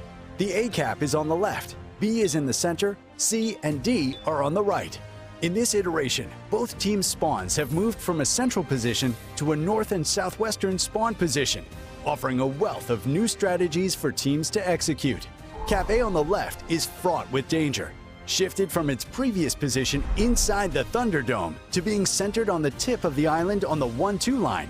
A daring destroyer player can hug the island to take the cap quickly, but will face a treacherous journey to escape afterwards. In the center, Capture Area B is just as perilous. Completely open with plenty of spaces for radar cruisers to hide nearby without being spotted, it's commonly left uncaptured until the mid and late game. Caps C and D on the right provide an intriguing choice to teams. Pick up just their home cap, deploying radar and kiting ships to protect it, or risk it all on a push down the 9-10 line to gain control over both caps and the potential win. Sleeping Giant has a long history in KOTS since its return in KOTS XVIII. Many tightly contested and challenging matches have been fought on this map, which begs the question, who will be the victor this time? 18 ships, 2 teams. No, don't bother. Too late. I don't bother typing that, mate. All good, we're good to go because we're here, and that's the main thing. So, YYUT versus NFG for Sleeping Giant, and we're good to go. Alright, so looks like everything is happening at the last second here.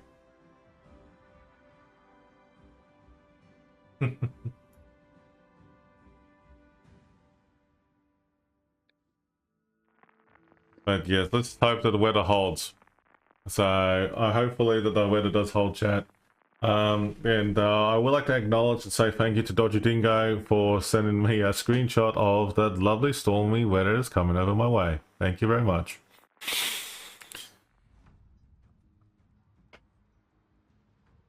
You can't trust them dodgy dingoes.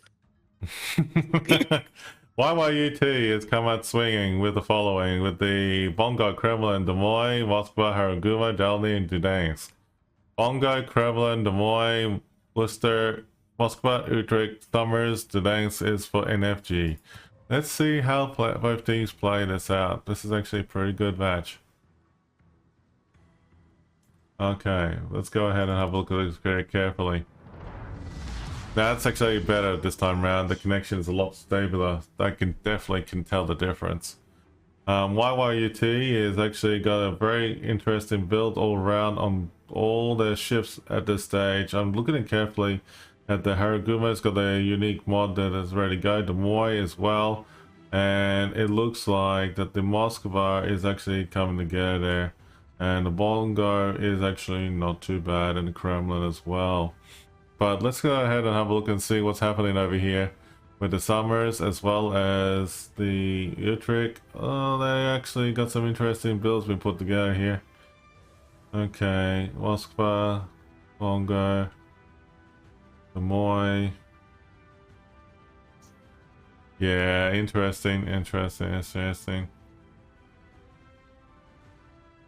Okay, that's all good. I mean, like, we're getting that put together now, so hopefully it's all good with this match making over here. I can see at the moment, chat, I mean, like, look, the Summers and the Worcester are actually going to push over here towards the bottom of A cap, whereas that the NFG is actually going to form a perimeter on the bottom of B line and the Bravo cap, and then basically they'll have the Des Moines and the Summers push hard towards D cap, and it leaves a bit of an open-ended, you know, positioning what they're going to plan to do.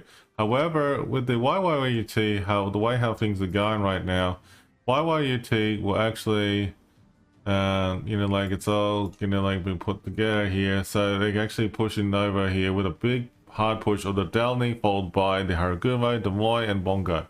Now, that's a pretty extensive big push towards the C cap.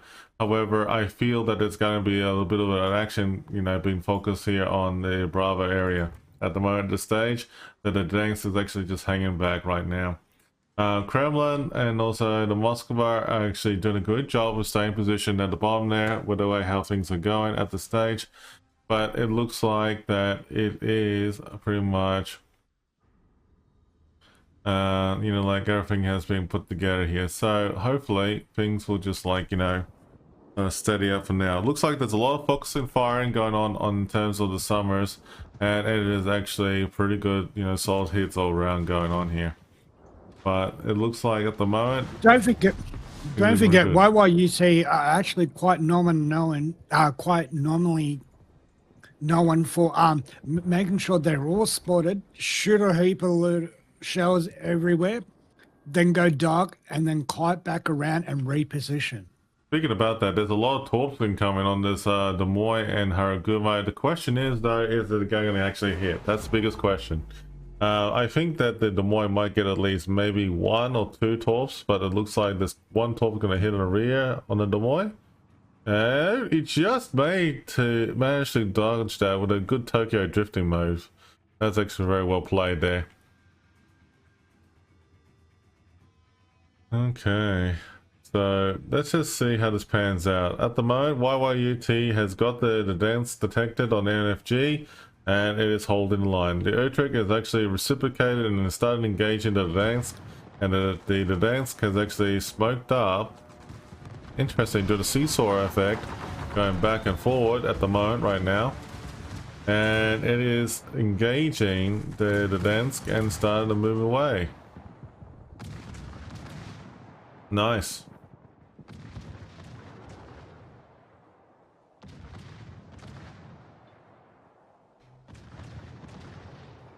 And there's a stalemate at A currently, but the Moskva's slowly pushing into the nose of pushing its nose into A cap. Let me just have a look and see how it's going now. Yeah, this is actually feeling more smoother this time around, Chad, with the actual, you know, the connection and everything. So it actually feels good now. So hopefully this will hold. Let's see how the battle's going to pan out here. Ooh, what is going to happen here?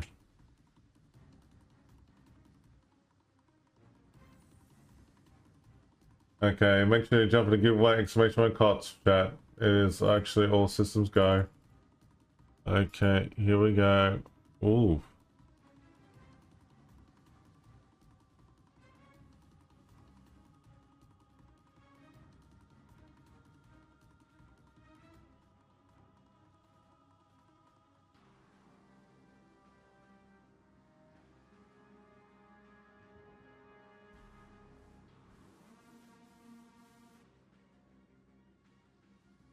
What a shot from the Des Moines in between over the mountains. Whereabouts? That was a D cap. Okay. DC cap. Okay. Bongo is engaged in a Demoy on YYUT. Has he got some good hits? Nope. Swing and a miss. But there's a lot of retaliation going on here on both teams. So the Bongo is getting focus fight on, but a Demoy and also the other Bongo as well too. So Bongo action. Jamaican style.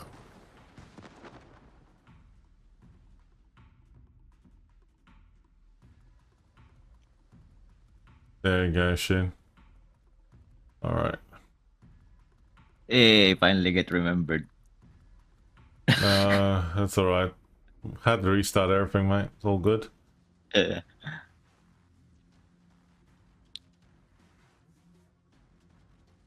You know the worst part from my side anyway, we tested all this stuff yesterday and it all worked fine. The funny thing about it all is that, you know, like we were like legitimately 5.5 hours prepared, ready to go. And we did not anticipate this was happening. Oh, looks like the summer is actually making a move here for NFG. He's actually slowly moving in towards the Bravo cap and probably could, you know, just turn around and reverse back in as well too. However, I noticed that having the Kremlin NFG Moscow is working well together. It's good. Yeah, no, that's what I was just about to comment on. That's an unusual format for have the Moscow and the Kremlin so close together. Kremlin, the Moscow is actually the Moscow beach. Yeah, the Moscow is actually tactically beach there. So it's actually tactical beaching. It's a Moscow. It's yeah. tactical beaching. It's a Moscow. Oh, there's a lot of crossfiring going over here, over to Charlie and Delta Cap. There's actually a lot of fighting going on this focus flame fire on this Bongo and NFG. NFG's Bongo will be is melting ASAP if he keeps that up. Well, he's got a heal going on at the moment, by the looks of it. Or at least about like for 16 seconds.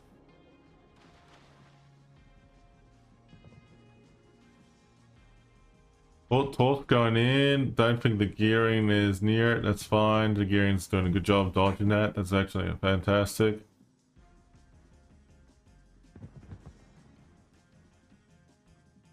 The problem with the Bungo though, yes, he's tanking stuff, but no one is shooting back from their team, so it's kind of wasted. You know, all the time he's buying for his teammates. No, the Utrecht is shooting the Denali, but Just now, but earlier he was not able to because of outrange. Yeah. And then he's just kiting away. Oof. Mm-hmm.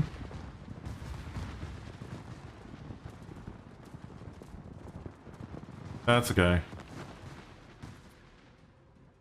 Bongo's in a focus fight on with a lot of HE from Utrecht. But there's no real, you know, solid hits on him yet. And the Bongo... Are those just shattering? I mean, the shells are hitting, but no damage at all. Seems that it's just shattering. Yeah, just shattering. non-penetration.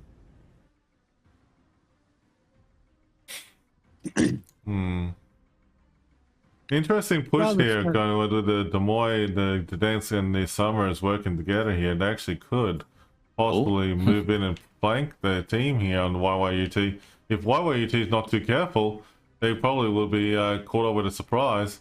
Downey's actually done a good job actually firing torps here, but I would have fired one small, you know, narrow spread, the other one being widespread though. If you pay attention to what YYUT is doing, is exactly what I said what they may do in the beginning. They're kiting back now. Yeah, I noticed that as well too over here in the cap in the middle. Look at this in the Bravo action. At the moment, at the stage, the Kremlin is in the middle and it has a good tactical positioning advantage against the NFG's Kremlin. They like to give you false sense of security, so... I mean, like, I'm just like looking at this carefully here. YYUT's Kremlin cannot shoot through over the hill like that. I mean, like, the Kremlin on YYUT has to score a couple good Citadel hits on NFG. So are we gonna see some murdering action going on? No? Well, it could possibly the case there, Shin, but I mean, like at the moment right now, it's actually looking like that both teams are actually just holding off right now. So it's just YYUT's interesting. just doubled back. Yeah. Has roared the whole team forward now on that flank. Wow, look at this. YYUT has actually done a great job of focusing fire on that Worcester right there, and it's actually going to take it out. That's great teamwork with the smoke and also working like that, and it's actually good to see a good kill right there. Okay, so let's just see what happens over here right now. It looks like, oh, wait a sec. Wait a sec. Are we going to see Leroy Jenkins attack? Yeah, we might be. Okay, looks like we got some heated action going here with the Summers and Kremlin. Oh, he is YYT's Kremlin is reversing on his back. own. He's reversing fast, man. He's calling us. He's like, uh-oh, I see it now. Ooh. Oh, the Kremlin of YYUT is getting pounded at the moment right now. He's firing up a heel to keep himself up. Uh-oh. Honestly, the Summers can just turn and yeah, literally can just shoot torps at right now. No! Oh! Wait! That was close! Double. That was close. Wow. That's like half. Okay, yeah. Okay. Kremlin is... That's half and a flood. Yeah, Kremlin is, you know, like hanging in there. That's guy. Wait, no. That's Oh. YYT just won. Oh, timer. Hey! That points actually. Never mind. So that's why. YYUT won the points. Yeah, okay, cool. I mean, like, that was quick. That was a Oh quick man, win. we didn't even get to see that. That was a quick win right there. I mean, like, I wasn't expecting that so quickly. But that was pretty interesting, though. Not gonna lie, I mean, like, I was actually gonna wait, you know, I was actually anxious to see what was gonna happen next out of that. But that's cool. I mean, like, alright. That's cool. Alright. Okay, so the next match is gonna be Faroe Islands, I believe. I'm just double checking to see what is actually what they're gonna do next here. I think Faroe Islands, or no, don't check here. So Led the fire. yeah, okay. Nice. They actually provided a link that was actually not working. Okay, I had to do it the hard way. Good job.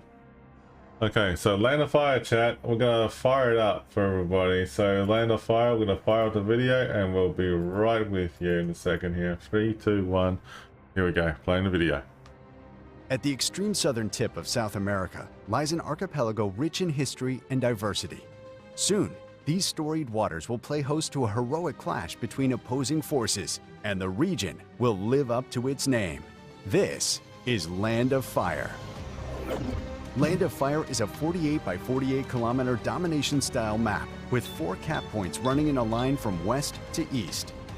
The A cap is on the left, B is in the center, and the C and D caps are on the right.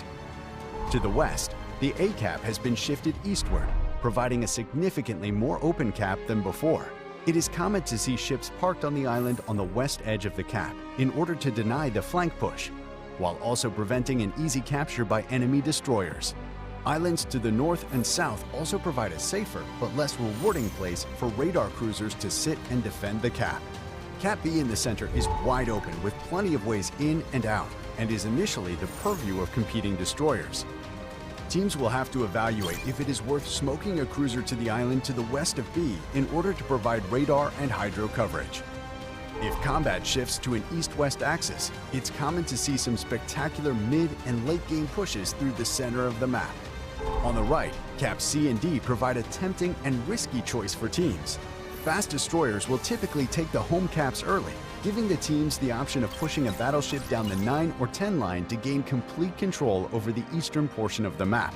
However, teams must always be wary of the multitude of islands that provide cover and ambush opportunities for a daring team. 18 ships, 2 teams, 1 victor. It's time to play Land of Fire. Okay. So Okay, this is back. We're going to quickly give everyone a heads up. This guy is going to do a prediction for YYUT and NFG. That'll be coming up on both streams. Give us 5, chat. We'll be right with you. Gonna be right back. Alright, Disco.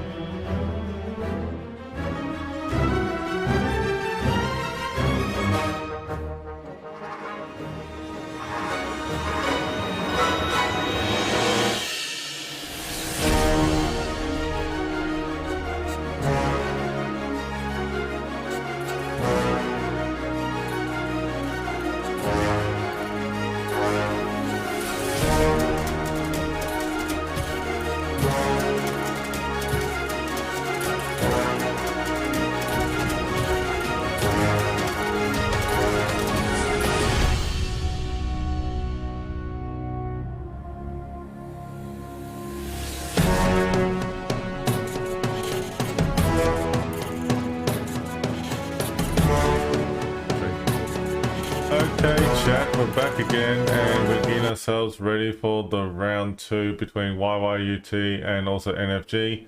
Let's just see what happens next between them both. I'm actually will be very curious. And we'll see what's happening. You know, while we're waiting, you know, the funny thing is that I actually kind of like chuckled and laughed about it. We had all these updates, you know, Windows updates, Twitch updates, shenanigans going on, and everything that's happening with what's going on with, you know, all these updates, internet dropout issues and everything like that. I suppose the month of November is we have to get it right before Christmas. I think they have to get everything right before Christmas because there's nobody gonna be on. It's like, you know, it's like, oh Jesus Christ, dude, they're really, you know, like they need to get their act together, man. But oh man, that's just unreal. But oh well, I mean, like the giveaway is actually up and running now. That's what it matters. I mean, like exclamation on KOTS. I mean, like we'll draw out the winner now, and then the winner I'll do the is same. Mr. Peckin on my channel. Congratulations, bud. And I'll start off the next giveaway right here and now. Good luck, everybody. I'm gonna draw 2 lucky winners the next one coming up.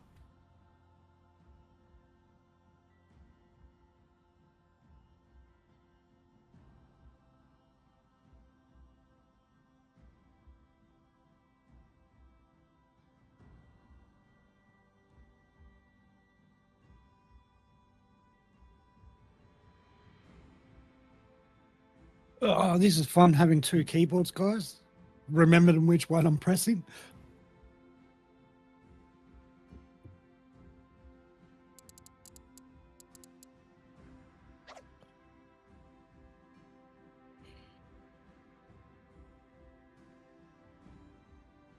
All good.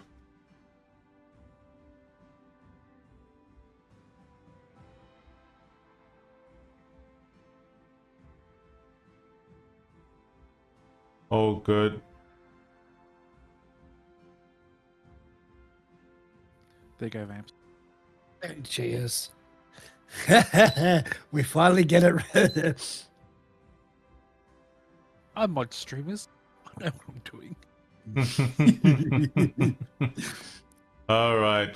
Well, let's see what's gonna happen next. I think they trying to double check out like everything, making sure everything's all wrapped up, ready to go. So hopefully that they get everything assembled together. It was actually kind of funny in the way that, what the hell? Wrong room. I was actually wondering what the hell that happened there.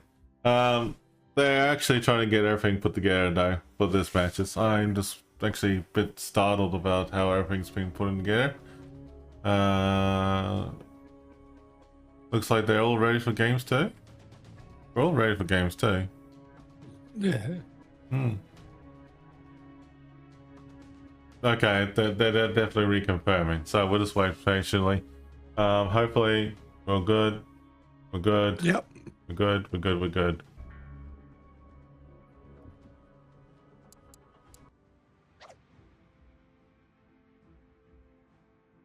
Okay, so all good.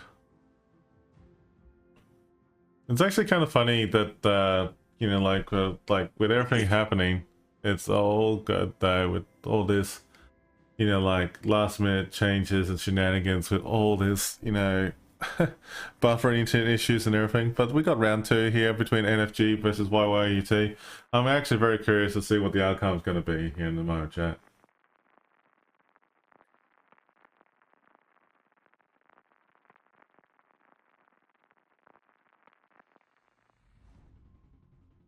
Ooh, all right. YYUT has Bongo, Libertad, Des Moines, Salem, Mosfar, Haragumo, Laffy, Cabros, and Denali. And NFG has Libertad, Kremlin, Moskva, Uhtred, Shimakaze, Double Haragumo, and Ragnar. Thank you for that, Bams. It's greatly appreciated. It's a very interesting lineup with everything going on. So let's go ahead and check out what YYUT's got to build up here. So they got a Laffy, which is actually pretty much a smooth build they got. Oh, Cabros. This is actually a very interesting build they got with a unique mod as well too. And like mod, the Haragumo is back as well, and a Delny. But considering what they've done here for YYUT has actually proficiently built up a very nice setup for themselves, and actually they're working very closely together. It's too late to predict what they're going to do now, but we'll soon see what happens next. Ragnar and also the Haragumo and NFG is actually working together. Uhtred is actually moving over with the Shimakaze, Haragumo, and Moskva. Another Moskva is coming into support. Well, that's interesting. They're going to pull away most of their fleet away from each other. Okay, so it's going to be an interesting, you know, plan of attack here. So if I kind of were to predict that the Ragnar is going to deal with D, and they're actually going to have a bit of a loose positioning towards Bree, or possibly abandon it and leave it be on the defensive, and Haragumo could potentially move in between the islands here. If not, it actually could go around the side here and move over to the bottom end of the map. Whereas, like over here on the left hand side of the map, and two things are going to happen here. A lot of top jostling and smoke teamwork between the Haragumo and the Shimakaze. So they all could actually go, one ship going towards the B cap, the other one go towards the other side of the A cap, and actually do a lot of, you know, like, traction between each other. Whereas the Uhtred is going to play a more defensive role and actually will be hanging back in the corner over here. Whereas if you look at the top side of the match, with everything going on at the top of the whole thing, you got like the Des Moines for YYUT, Haragumo, Delny, Laffy, and Bongo. That is a very deadly formation, where the Laffy could potentially be flanking on the left hand side of A or going to the right hand side of B. Whereas the Delny is actually doing the top jostling and go around the top end or the back end of the map as well. And then you got the Haragumo and Des Moines going right behind it. There's actually some shots being fired already on the Haragumo and the Delny. Wow, that's one hell of a pink Delny.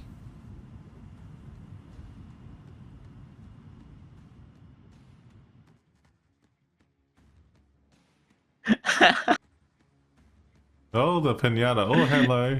Here we go. Shells, torps are going in the Shimakaze. Maybe get one. He narrowly dodged it. Very well done. Easy dodge.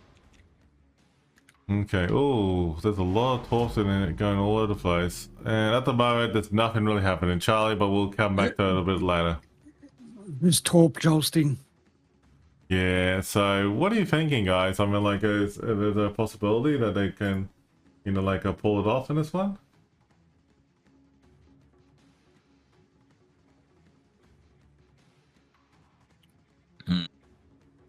Maybe. Too early to tell.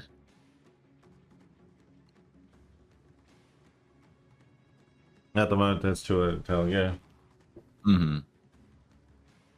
Like, 2 of the caps haven't even been capped yet, so there's not much point movement as well. Yeah, exactly.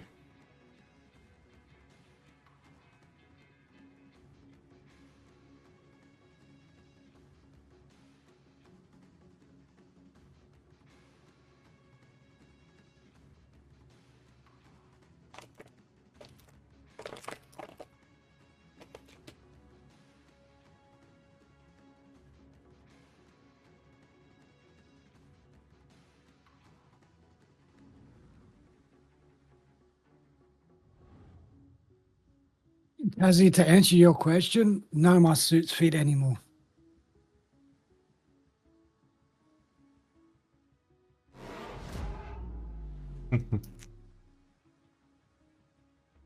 We're just holding off of the camera changing for a second here, chat, because like we're waiting to see how it's going to pan out between these both sides. At the moment, right now, it's hard to tell. It really is hard to tell right now. They're just in the process of filling each other out at the moment, so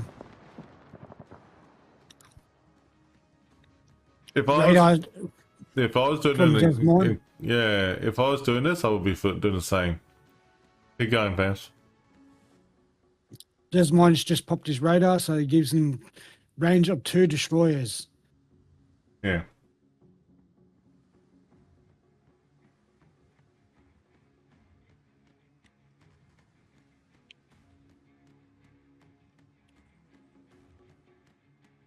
Shimakaze is getting pelted.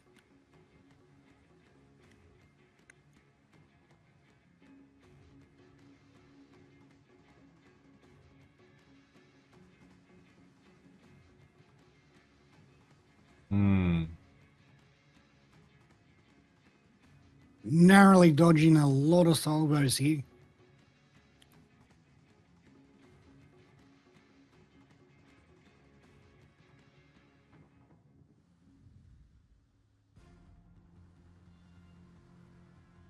At the moment, the NFG's group on the right hand side of the map, it's a very sneaky tactical maneuver with the Haraguma and the Libertad doing the way they're doing right now, moving at the water humping on the right hand side of the 10 line. They're not really contested either, because even though they've got the Cabros to deal with, there's nothing really to worry about them. The Salem and the Libertad on YYU2's hanging back. But they got the Kremlin and Ragnar in the back end here. They actually can move in towards Charlie Cap and then flank either way towards YYU2, Salem and Libertad. But Bongo fired some shots, and also Moscow as well, on the Kremlin at extreme range.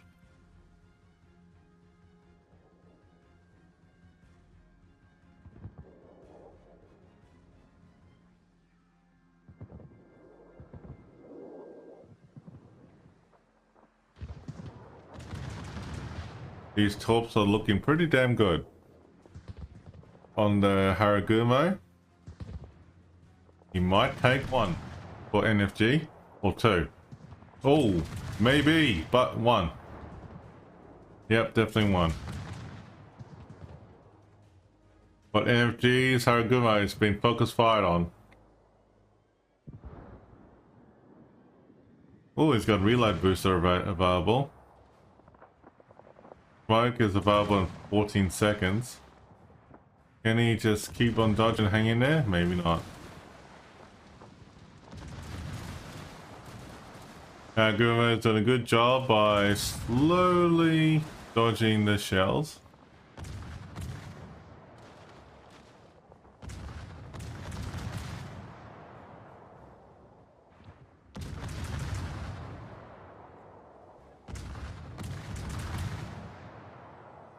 Yep, nice, nice, nice. And it is actually some good gameplay there. They're just actually hanging back there for a moment so I can see. Alright.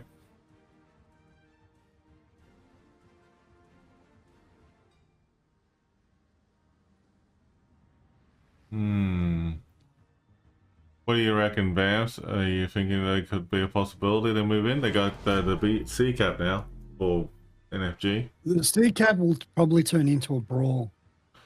You reckon so? Okay. Yeah, I can see it happening actually. Yeah. You got the Libertad, and that particular Libertad has a full secondary build, so he needs to get in close. Let's see some brawling action then. Well, here we go. Kremlin is actually getting farmed right now, so here we go. Oh, and he's got in torps from the Laffy, and it looks like he will take torps. Maybe 3, 4 maybe. Oh, that's not good.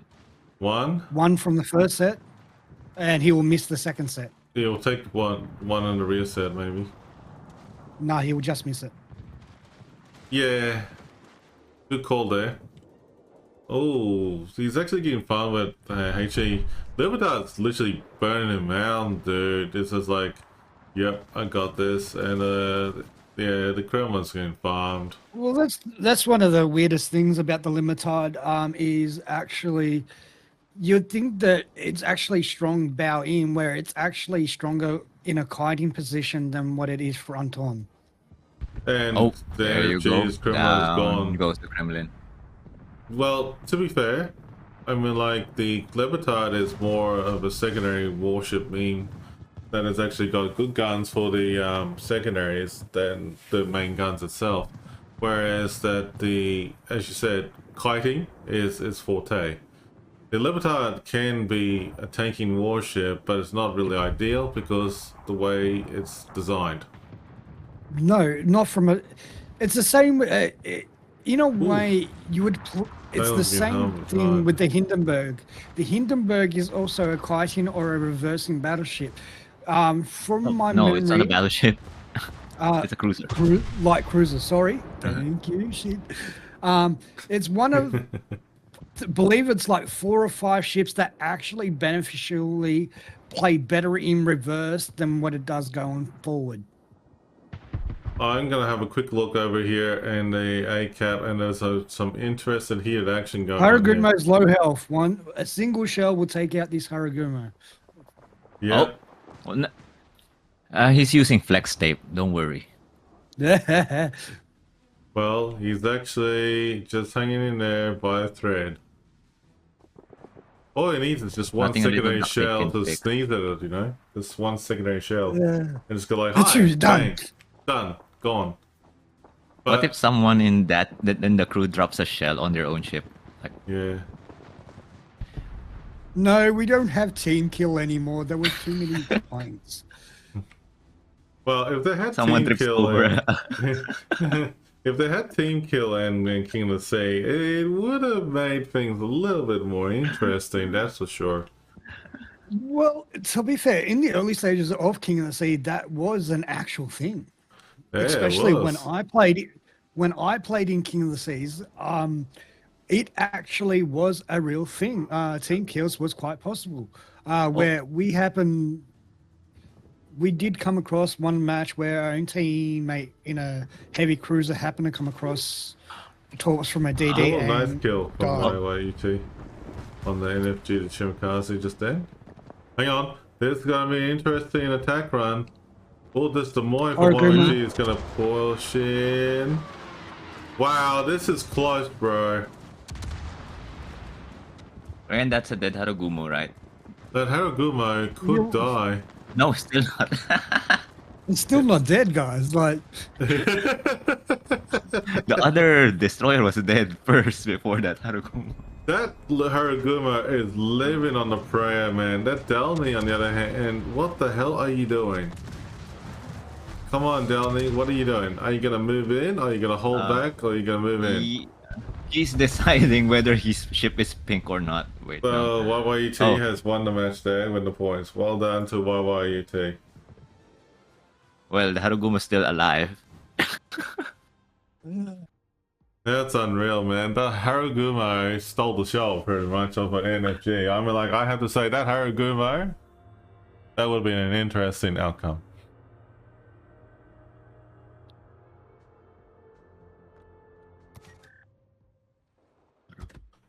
Yeah, that was actually pretty interesting, though. I mean, like, all intended purposes, I actually thought it was actually pretty nice.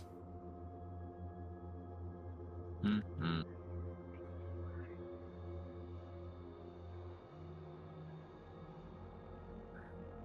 Let me just see what's going on here. It looks like that we got a possible, maybe-ish,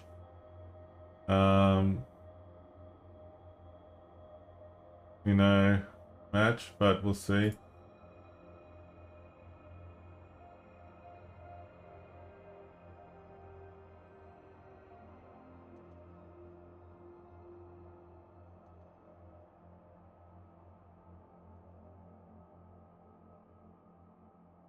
Okay, so we're gonna have to pretty much go ahead and draw out the giveaways because like I don't think there's any per game route going right now.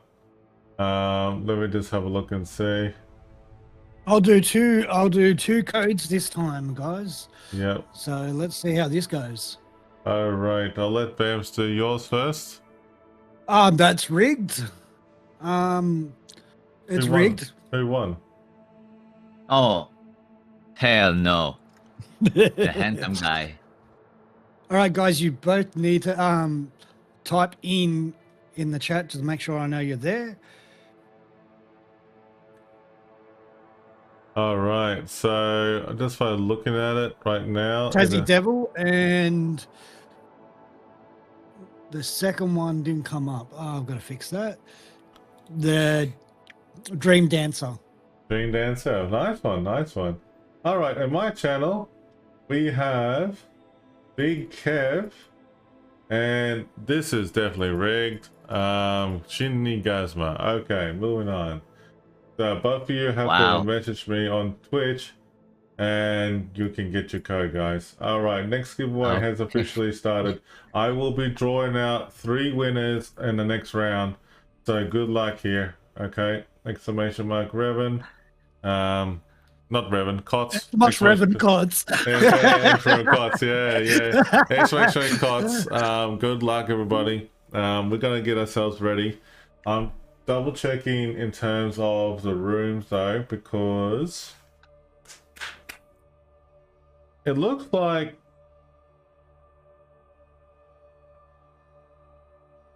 it looks like we're casting JC at the next playoffs, so we're waiting for the outcome of the like whoever wins out of these matches and stuff at the moment. However, I'm actually curious to see what was the result between one group in particular. Which group's that? That's the one I want to see. It was earlier today. It was a match between Aris versus RNG. And it looks like RNG won twice in a row.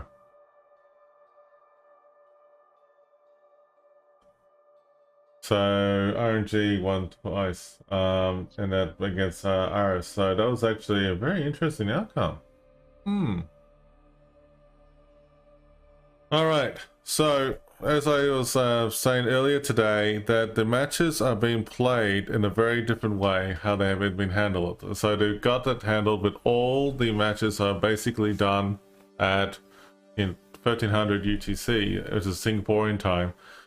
We got a whole bunch of groups that's like being casted today, but at the same time that later on next week, not next week, it'll be next week and the week after is actually King of the Sea Internationals. However, on the 29th of November, everyone is invited for the King of the Sea after party here on my channel, because like what we're going to be doing is we're going to be doing some fun times, laughs, and giveaways for us all later at the end of this month.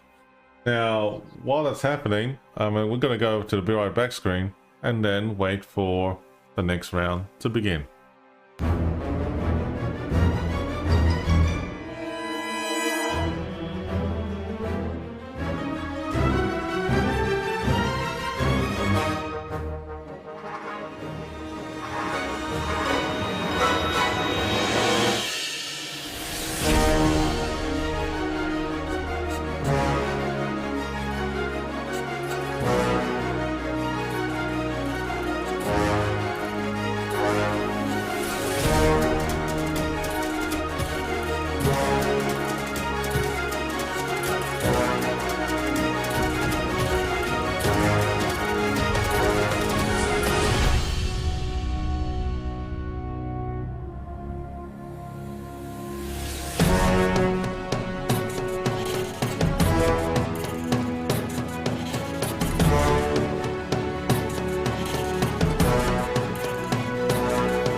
go, chat. Okay.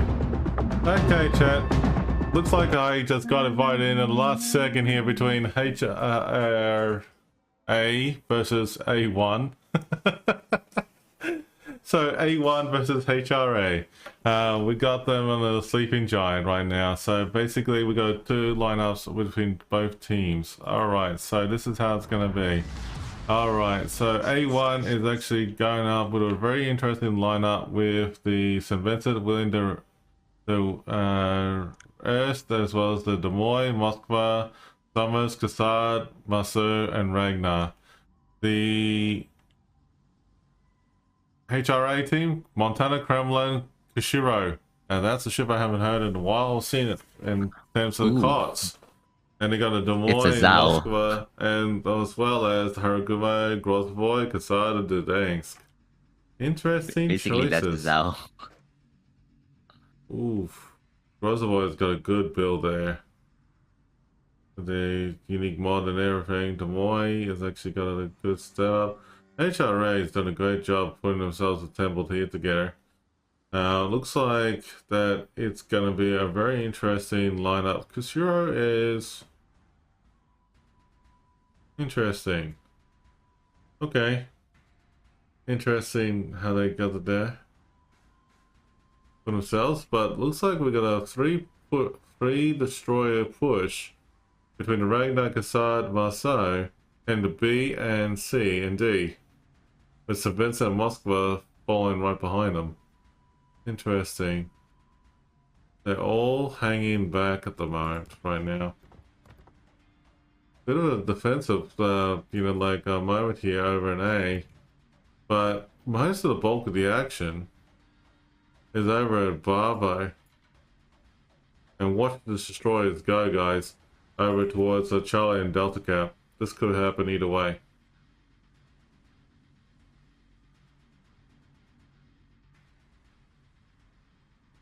Oof.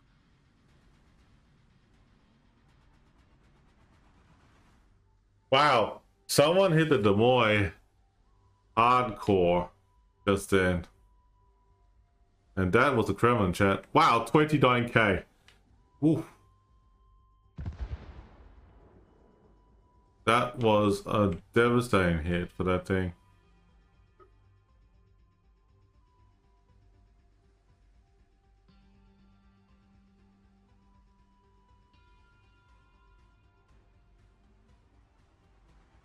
Okay.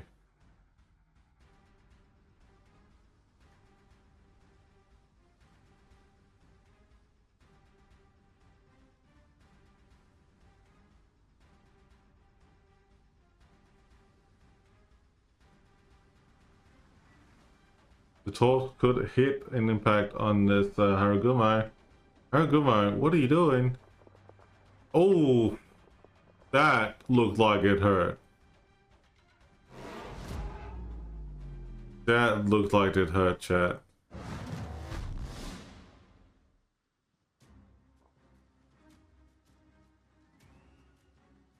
Okay.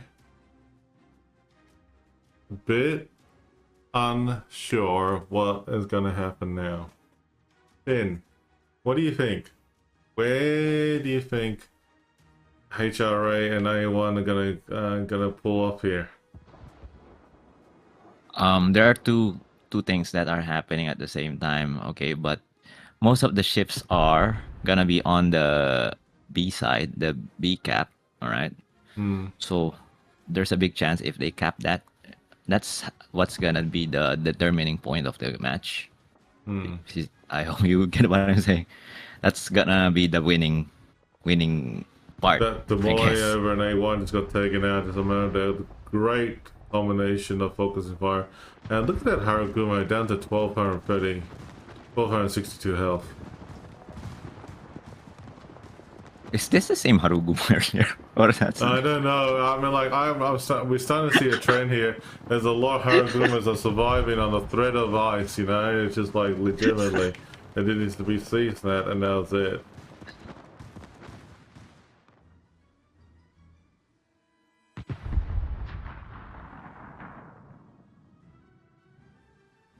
Harugumos like to live life on the edge. That's true.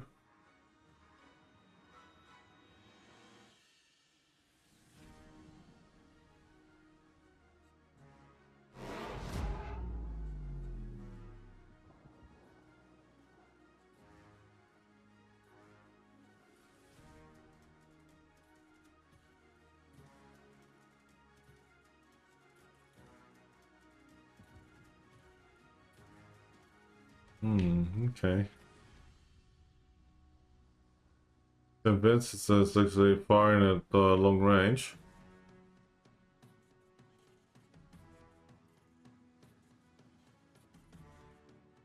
Okay.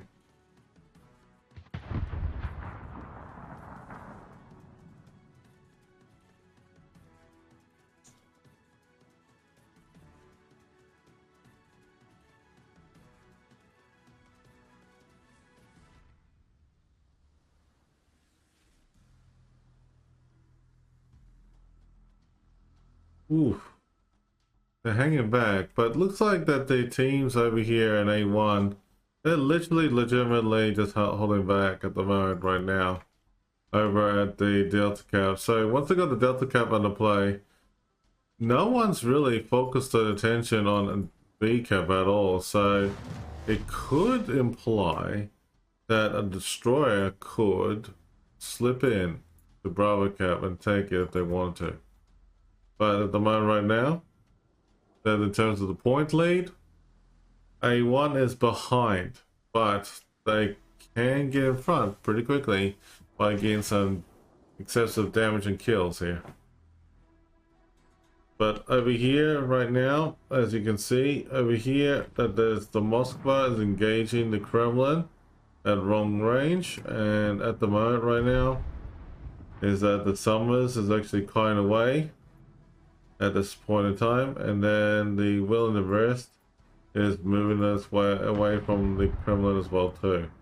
But it could also imply that the group is reinforcing each other. But look at this, over here on the A cap, we have the Grozavoy and the Haraguma are both weak. So if they, both being taken out by A1, that means there's 2 less targets to worry about.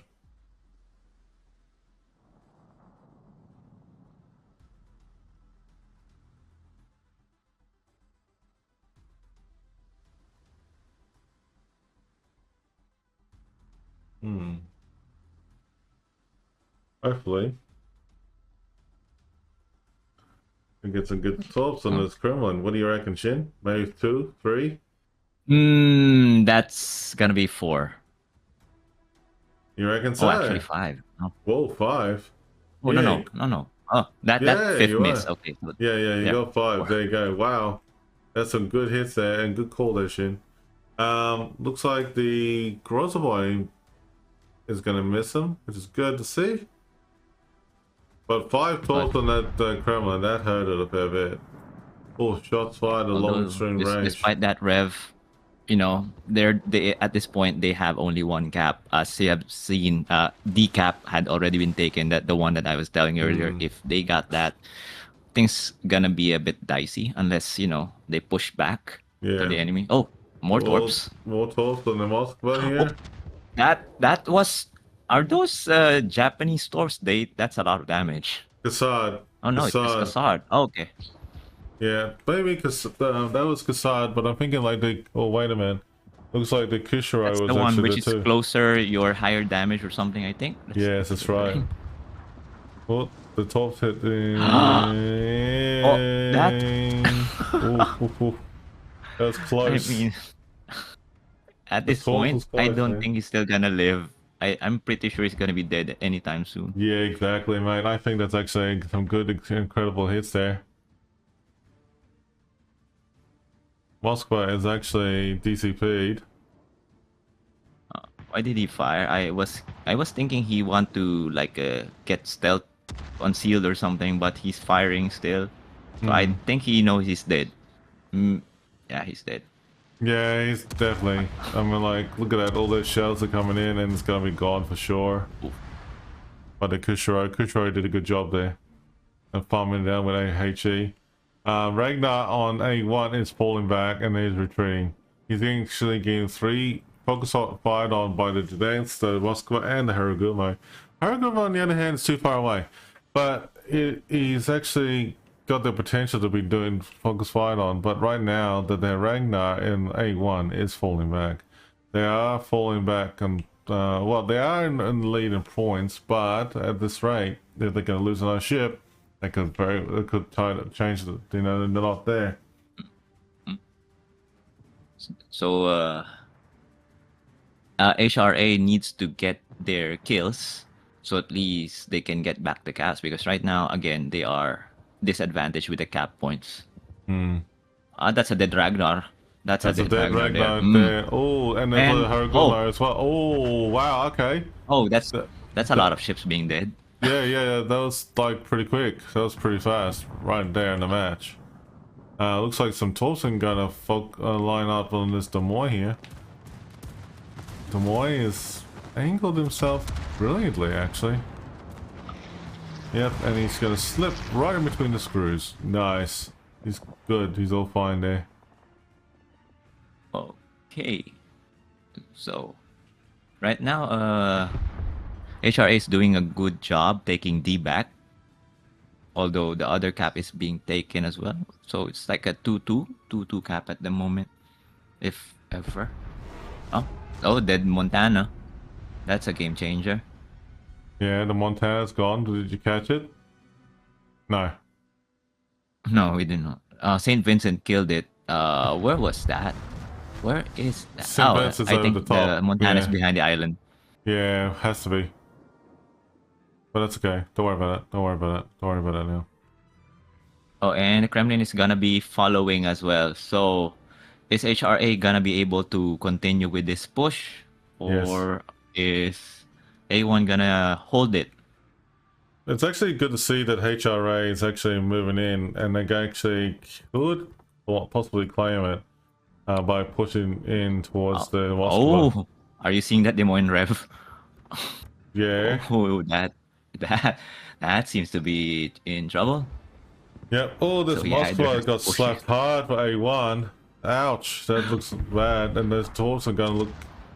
No, Thompson going past that. Well, good thing Des Moines push. If he stayed there, he's dead. Yeah. Well, the Aris is actually right around the corner. Look, that's actually very unfortunate for the Moskva. Moskva is actually in the middle of re-healing itself right now. Very slowly.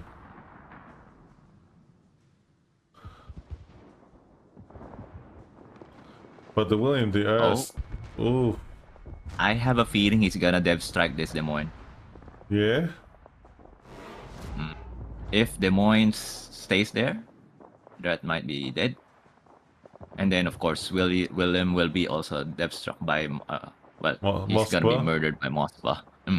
So it's gonna be like a 1-for-1 kill. Let's see. Yeah. He's firing HE. Wait, what? Was that supposed to be? Probably because he knows it's gonna angle, I guess. But I was hoping it's gonna be an 80. Oh, Moskva is engaging the Des Moines. Good shots. Okay. Crossfire and nice hits There. all round. Nice. That was good. Well played. I was expecting the Willem to be the one dead. Okay, but Moskva wanted to go first, I guess. And he's gonna catch the corpse of his teammates. Whoa. Ow. That's not gonna be good at all, man. I mean, like, there's a lot of corpses. It should have been for the Moskva. He's shielding the Moskva. Those. Ooh, yeah. Could have been. Those would have been good on Moskva. Yeah, the heals regenerate's gonna be cooldown in a second here. Oh, he's healing, right? Yeah. Yep. This is a close match, Rev. Oh yeah. But it looks like that A1 has fallen behind the points and HRA has taken the lead. Wow. That's a turn of events. Yeah, exactly. It's actually very interesting how they played it out, though. I think, you know, the funny thing is that A1 was actually had, you know, like the right Well, mindset. let's not speak for the end yet. It seems there's still gonna be some kills. Yep. You're 100% right there, Shin. Looks like the Kashuro is getting farmed for the Kassad. And it looks like the Kashuro Oh, is it might... gonna be murder? Oh, the Kassad's gone. Ah, no. Okay, that kind of cements that win for now. Yeah, HRA has definitely sealed this fate for A1. It's definitely have a great team work outcome for this one. It's actually very well played by A1 as well as HRA. Very well played for both sides. And looks like that HRA Everyone was chilling earlier, and then right now everyone is just has won. wow.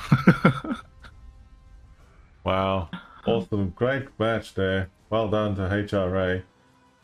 So congratulations to HRA. GG right there.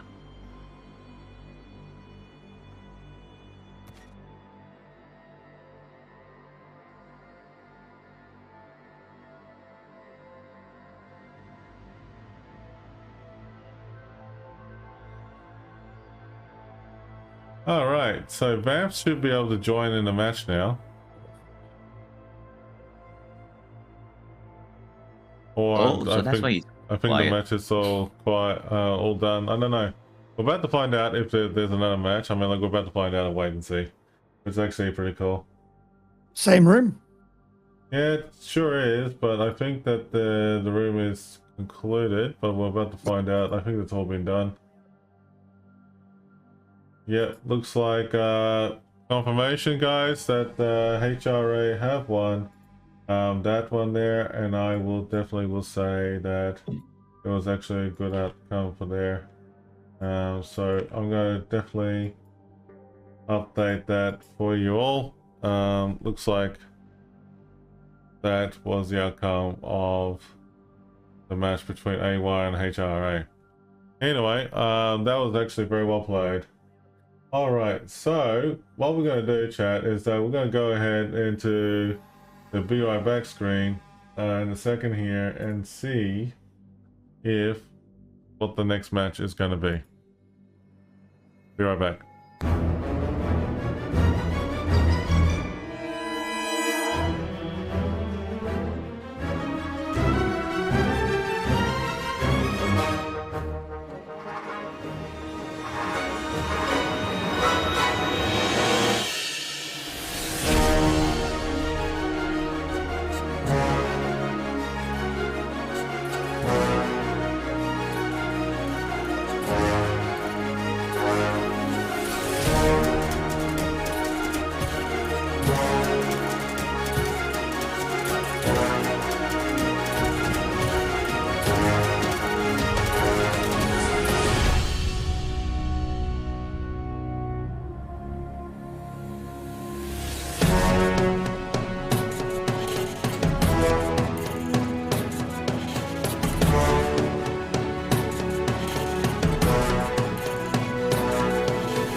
Second, I just had to quickly double check that there's actually a match between A1 and HRA. The outcome was this. So this is the outcome. The outcome was definitely 2-0 for HRA. We had to look at the stream overlay for a second, and it did look like the announcements on that sort of thing. But what I can say is that we're in the process of waiting for the next, matches to come. Now, at the moment, JC is gonna be one of our final streams for the night. JC versus someone. We don't know who it is at this stage. We're actually waiting and see who that's gonna be. But we got an opportunity at hand here to cast JC versus someone else in a moment here. But we're gonna be waiting what the outcome is gonna be. Aris is actually still in King of the Sea in the matches, and they got a very interesting match coming up soon, but we're going to be revealing that in a moment here. But all the details will be coming in the next 5 to 10 minutes of chat. So good luck to everyone enjoying the giveaways. We'll be right back, and we'll see you all soon.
chat, we are back and we got a very interesting lineup coming up now. So we're going to be talking about this in a moment here.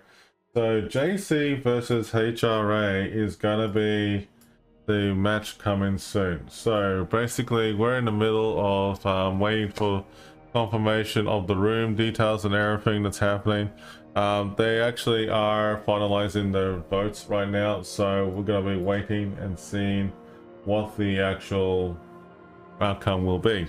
Now, good luck to everyone else who's actually watching the regional finals this weekend. Hopefully you're enjoying yourselves and actually enjoying the drops that's available, and you possibly could win that tier 8 D7 Provincian or the key as well. And also there's lovely camouflages, and also there's KOTS tokens and community tokens, and also the camouflage for the daring, Shamikaze, Kleber, and gearing.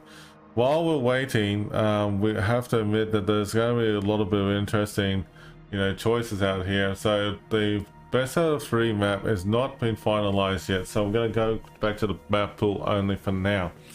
So Vamps, Shin, since we have seen JC and HRA in action, what do you think about this between the two of them? Well, I think HR will win. HRA? Me personally. Okay. Yeah. All right. Why is that? They just seem to be a well-established team, as in their play style is very similar to YYUT, which we both know are extremely strong play styles. Well, how about you, Shin? Both have anime logos. HRA has something I like from a video game, so I vote for HRA just because of that. All right, we got the ship bands and the maps. That is so detailed, that shit. I'm like, that is so detailed. I swear, bro. I'm like, god damn it, dude. I'm like, someone get him. Okay, just get him. Okay, just get him. Okay? We don't have a mute button for him, do we? Oh, we can arrange one. I mean, like, but it won't go well. What? It was very insightful. You will learn a lot from that. Yeah. Oh yeah. Well, anyway.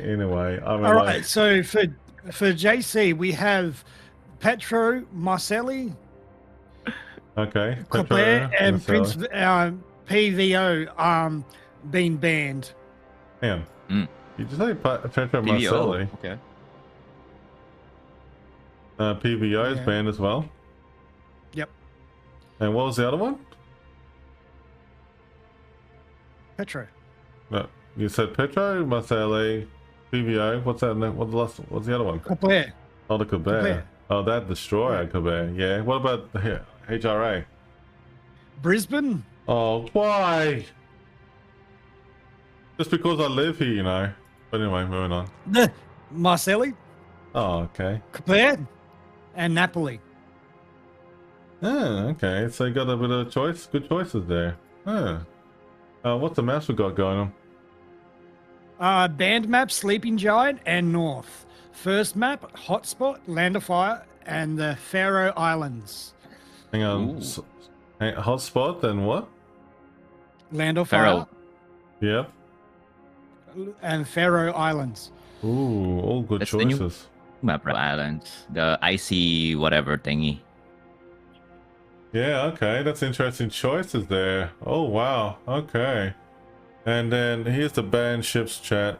What we got lined up here for both teams. And while we're doing that, let's play the map video. Amidst the treacherous islands and turbulent waters of the South Pacific lies an archipelago that will soon become the stage for an epic confrontation between enemy fleets. These scenic islands will reverberate with the clashing of steel and the roar of naval artillery that can only be matched by the volcano that looms over the area. This is Hotspot.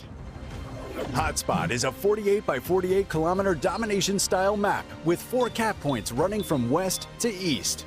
The A and B cap are on the left, C is in the center, and D is on the right. In this setting, the spawn points for the teams have been moved from a central position to a position located on the 7-8 line. Cap A and B on the left will provide a challenge for even the most skilled of teams. While an island provides for an easy ability to take one's home cap, the small amount of water that separates the caps enables the smallest misstep to be massively exploited. Teams that lose a ship out here will quickly find themselves fighting for only half the map. In the center, Cap C provides a variety of ways in and out for ships and can draw in a destroyer player like bees to honey. However, the 4 islands surrounding the cap provide a multitude of ways for a radar cruiser to ambush an unsuspecting DD. Cap D on the right provides a new and unique experience for teams. Moved from within the islands to the west, the D cap now has no island cover. Teams will have to execute any plays for the cap with an extreme amount of caution, as once lost, the cap will be a significant challenge to retake. 18 ships, 2 teams, 1 victor. It's time to play Hotspot.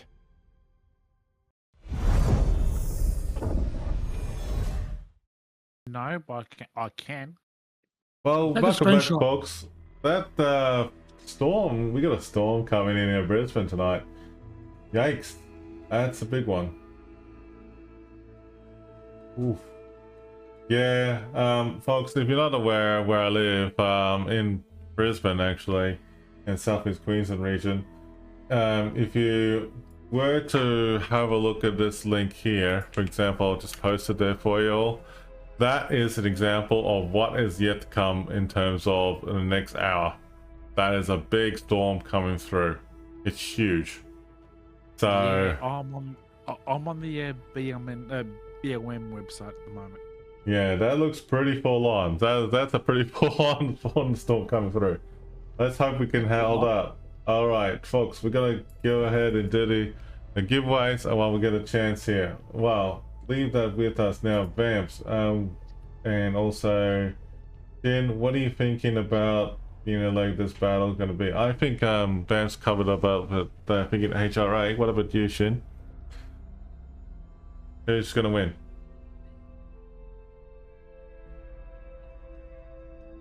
Wait a minute. Who am... Sorry, I was thinking it was from the 5 minutes ago. I was confused. Who is... Oh, Oh God. my God, no. Shin, Oh, God, keep Shin, up with Shin. us. Well, you asked me earlier, right? I vote for HRA because they had a cute anime logo. Okay, That's so okay. Well, I'm gonna go with JC. I was hoping for a follow-up other than just an anime picture. I'm just gonna go with JC, guys. I'm definitely just gonna go with it. I have high hopes that JC is gonna go in and do well. And ikitakimasu, but good luck. Hopefully something good will come out of it shortly. Yeah, jumping to giveaways, everybody. Exclamation mark KOTS on both channels and communities. We both want to say thank you for your follows and also the support you have generously given us tonight. And greatly appreciated. It is much appreciated. It might be just a small thing, but it does help grow communities. As me and Revan both variety streamers, right? Fair enough. There is quite a few games that me and Revan do play together. But at the same time, I play a lot of games where he doesn't as well. I play Mecha Break a lot, where he doesn't play Mecha Break a lot. He plays Mass Effect. I can't do Mass Effect. He plays Star Wars Outlaws, which is a good game, but I just don't play it. And I've recently started playing Battlefield RedSec, which it's a bit of a learning curve because I do have carbon tunnels, so I have to play on controller. So I've had to learn and adapt to different games. There's a lot of games I wish I could play on mouse and keyboard, but I can no longer play games that are fast, repetitive motions on the hand. It just won't work. Okay. Just trying to find who's hosting the room at the moment. At the moment at the stage, it is founded. I found the room. Vamps, and I have found the room that we're looking for. These are the droids we're looking for? Oh man, I was kind of like, where the hell is this room, dude? I'm like, it lives over here somewhere. Anyway, look, yeah, Bamps and I are both variety streamers, but I will say though, I love, you know, like World of Warships community, and also I love, you know, playing different other games as well. Like, let's see what we can talk about. I mean, like I play a lot of different games, like Borderlands 4. I'm partnered with them. I'm also partnered with different other franchises as well, which is great, you know. And to be honest, I mean, like being a variety stream is fun. I stream Warships myself on Asia and AEU server at least 2 to 3 times a week, and variety stream nights, when I do variety stream nights, because I stream 6 days a week, I do have the option to throw in an extra World of Warships stream every now and then. Speaking about that, we'll talk about that in terms of 29th of November, which is the King of Sea after party that's happening on that weekend for all us to sit back, relax, and have fun, get some good shenanigan giveaways and stuff like that as well, which you're all accordingly invited to do so. With that being said though, I mean, like I will be casting the King of Sea Internationals. I just have to wait and see about the initial sign up and then take it from there. Hopefully, you know, like something good come out of it as well too. But yeah, it's good to be back, getting the swing of things now. So we're about to see the first match that I'll be picking in this moment here. It looks like that hotspot is coming up. So we'll double check with the video again one more time. We'll play the hotspot video one more time and give these guys a chance to line up and get themselves ready to go. Amidst the treacherous islands and turbulent waters of the South Pacific lies an archipelago that will soon become the stage for an epic confrontation between enemy fleets.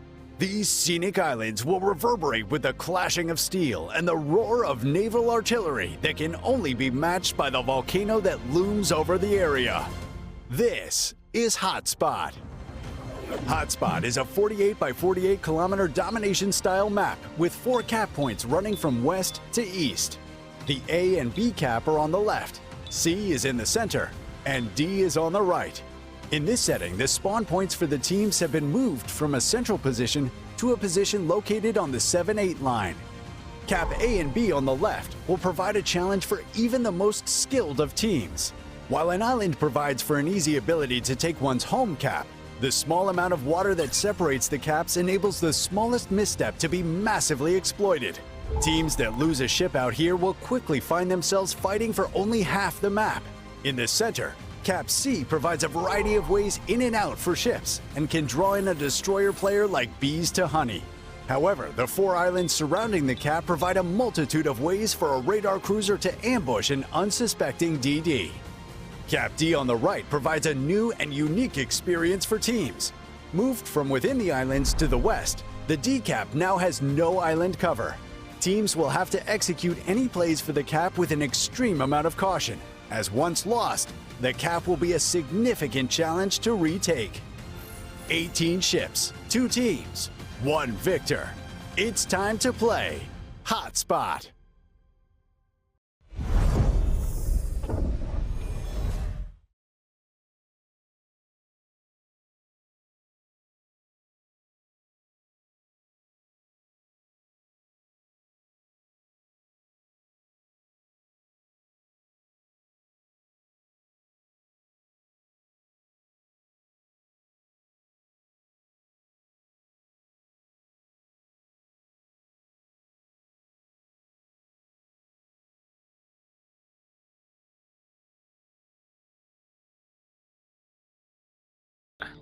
Well, someone got Alrighty. hyped. That's it. Alrighty, we're back again, chat.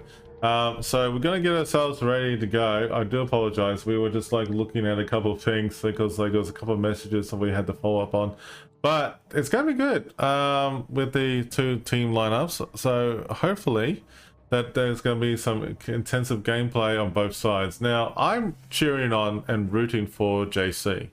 Just letting you know, go Japan. We got this. HRA, I definitely hope you do well as well too, but you know, in all seriousness both teams are going to be very good. We have seen them both in action and it's great. I mean, like, don't get me wrong. So we're looking forward to it, and so I'm definitely cheering on for JC. hopefully they're going to do well. The ship bands, we'll go back into the ship bands again. Petro, Marseille, PVO, Quebec for JC, Brisbane, Marseille, Quebec, and Napoli for HRA.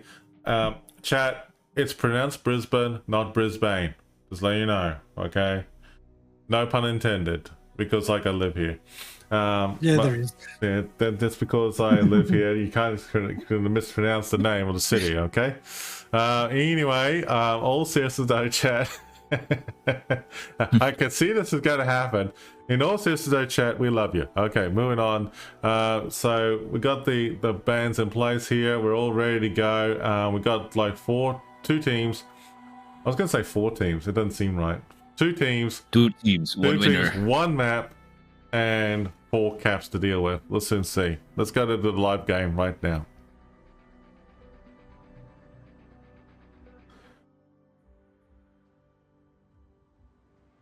Been an interesting one, guys, today.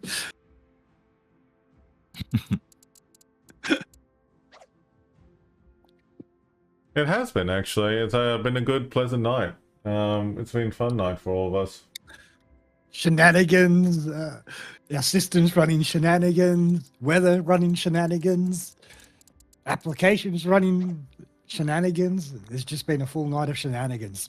Oh yeah, so let's just see what's going to happen. So first match for the night as we kick off between JC versus HRA, and JC's come out with the Bongo, the Ohio, the Moy, Moskva, Minotaur, Argumo, Gearing, Gdansk, and Ragnar.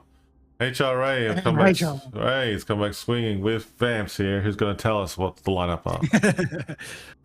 Bongo, Ohio, Crucio, Des Moines, Moskva, Summers, Laffy, Kassad, and Gdansk. All right, let's go have a look and check both team lineups. Vamps, I'm going to go ahead and check out JC since I got my camera angled on them. I'll go ahead and check them I'll go out. to HSC. All right, let's see. JC's got the gearing with the nice leg mog. Harugumo as well. The dance has actually got a pretty good solid build right there, ready to go. Ragnar's got a pretty nice good of its own build of its own. Minotaur, interesting choice with the consumable idea. Bongo has got some heavy tanky build there with a bit of a kite build. Interesting choice with the higher with the secondary beam build right there. Moskva's got a tanking build of its own, but let's go with Vamps and let him talk about HRA. Go ahead, Vamps. Well, overall, the structures that seem to be pretty standard overall. The one we're looking at right now is the Bongo. Oh yeah. What's the unique about this Bongo?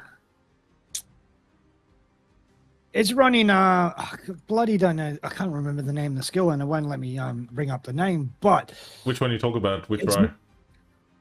Bottom one, 4th one across. You mean the enhanced repair thingy? The expertise repair?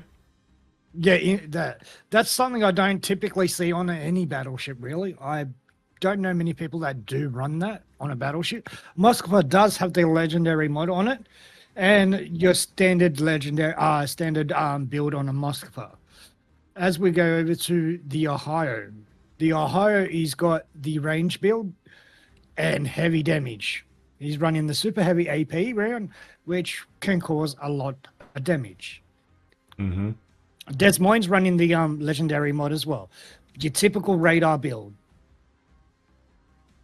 Yeah, Summers is an interesting build of its own. Has a legendary mod, legendary concealment mod, so he'll be stealthy as hell. Right, we got a little bit of interesting action going on right now between both teams. Talk jostling is happening between both teams right now. Are you noticing something here, Rev? What's that, mate? No one is speed running to B and A right now. Yeah, you're right. I noticed that. They actually kind of like abandoned it. Look at this. Like B and A is up for the taking for legitimately HRA. But most of the action is over here. And also focus on the Charlie Cap. So basically what we're seeing here, Chad, is that for D and C to be the focus point of this battle, that's a very interesting start for the first match. Well, this Laffy is getting absolutely hammered from all directions. Yeah.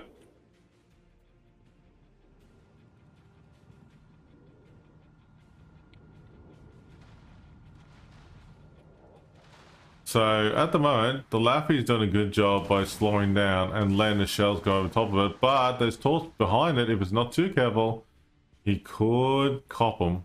But he just outrun them, so that's good.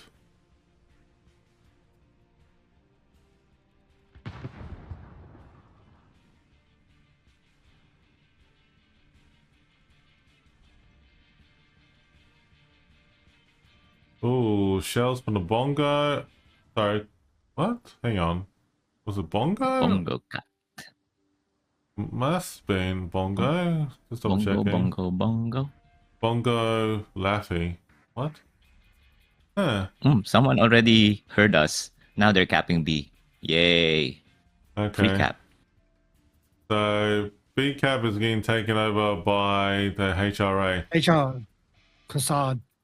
Yeah, so as I'm thinking, like it's gonna be a prediction here.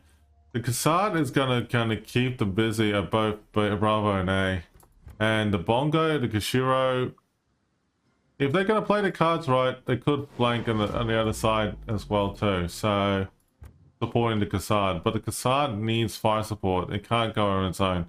Wait a minute, there's a bit of action going over here. Laffy is gonna be focused fire and attention here with the Gdansk. Gdansk has got everything here, focusing fire on this lovely Laffy. Laffy's going like, oh no, I'm getting out of here now. There's Laffy is absolutely melted by AP. wow, Oof. and there's a lot of torps incoming as well too, so he might squeeze in between the screws. And he narrowly just dodges that, so that's good. But he's been focus fired on a bit too much though. So there's a bit of that going on. Over here, HRA has definitely got this under control over a decap, so there's not much happening that way. Well, they could, you know, imply that they're going to probably have a destroyer like the Dance going over here straight towards the C-Cat from the E-Cat maybe, or the Summers as well. They could come back from the rear, but we'll soon see later on in the match. As we get closer towards it at the beginning here, this is where it gets interesting on the A-Cap. There's torps incoming all over the place. And there could be some torps going on the Ragnar and the Minotaur. And there's hydroacoustics going on the Minotaur. And he might take one torp. But No, he's going to fine. miss it. He's going to be fine. However, there's a second wave coming in. He's definitely going to miss that. Well, hold on. Maybe not. He's going to turn into it. He's going to to turn in between them. Yeah, he's fine. He's fine. He's fine. He's just... Ooh. Wow. Okay, that's tight, dude. I mean, like, I'm not gonna lie. That was very tight on that angle. I mean, like, just by watching it. That was very tight. This Cassard is getting hammered again. He's actually doing a good right idea. Oh, ouch! That looked bad. Bye-bye. That's bad. That's bad for HRA Cassard. He's gone. Oh. Ooh. Yikes. Yeah, that's not good, chat. That was not good for the Cassard right there.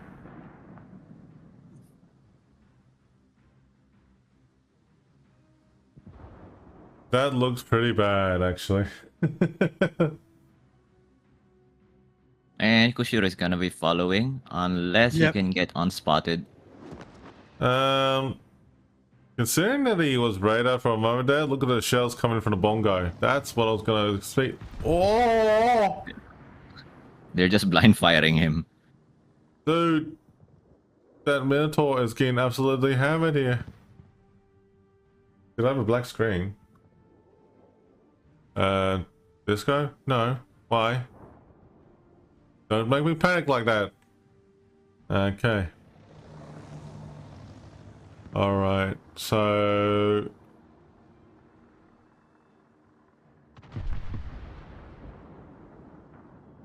Torps coming in. On both sides. HE.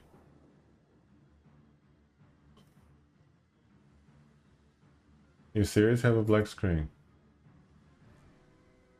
I don't know. I'm watching a delayed stream and I can see my handsome face in here. I can definitely see myself all fine at Disco. Just to put it out there. Disco, I think it's your end. So you were saying about chat, it's pronounced Brisbane, it's not Brisbane. No, it's Yes, so I can see Brisbane. it just fine. Nah, it is the Brisbane. Anyway. Moving up over here. Okay. Hopefully.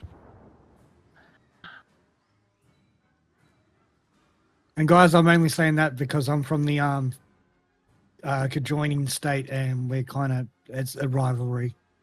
Yeah, okay, so it looks like some torp's gonna go towards the Des Moines. This Des Moines on the And HRA is gonna be Easy fine. dodge. Easy dodge all around.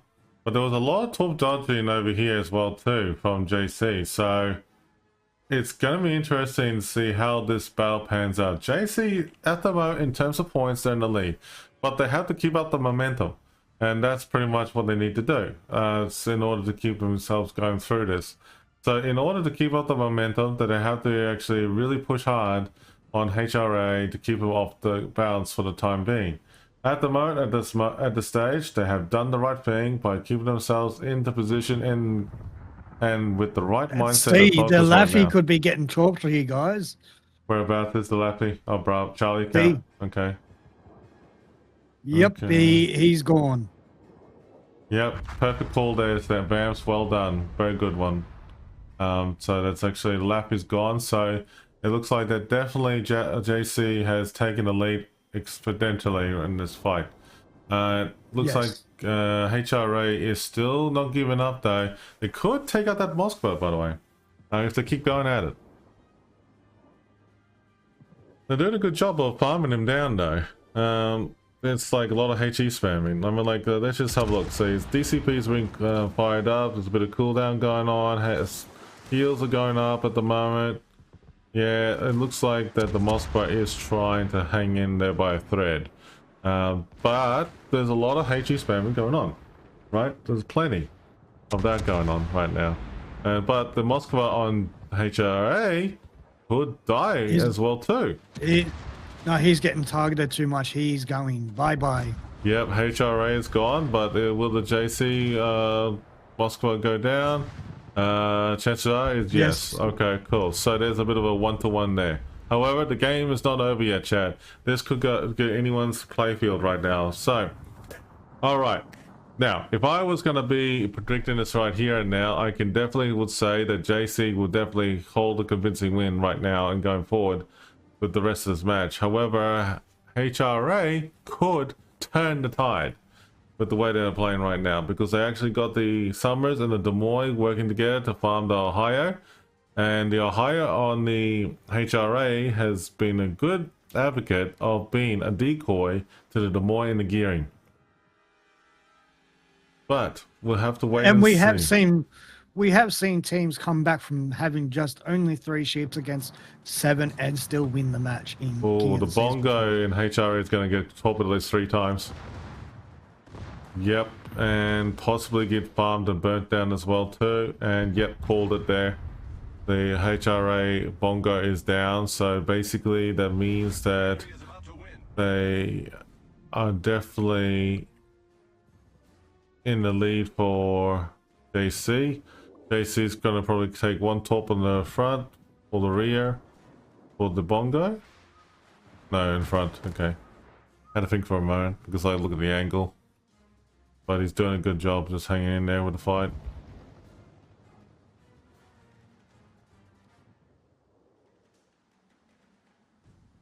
But yep.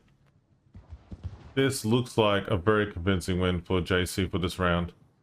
The next 30 seconds.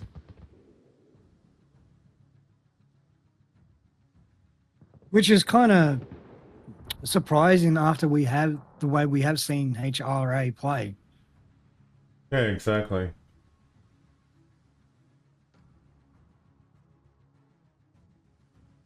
not to take anything away from JC, credits were due when it's credits due, but JC's done a good job there. That's very well played by de- JC. indefinitely.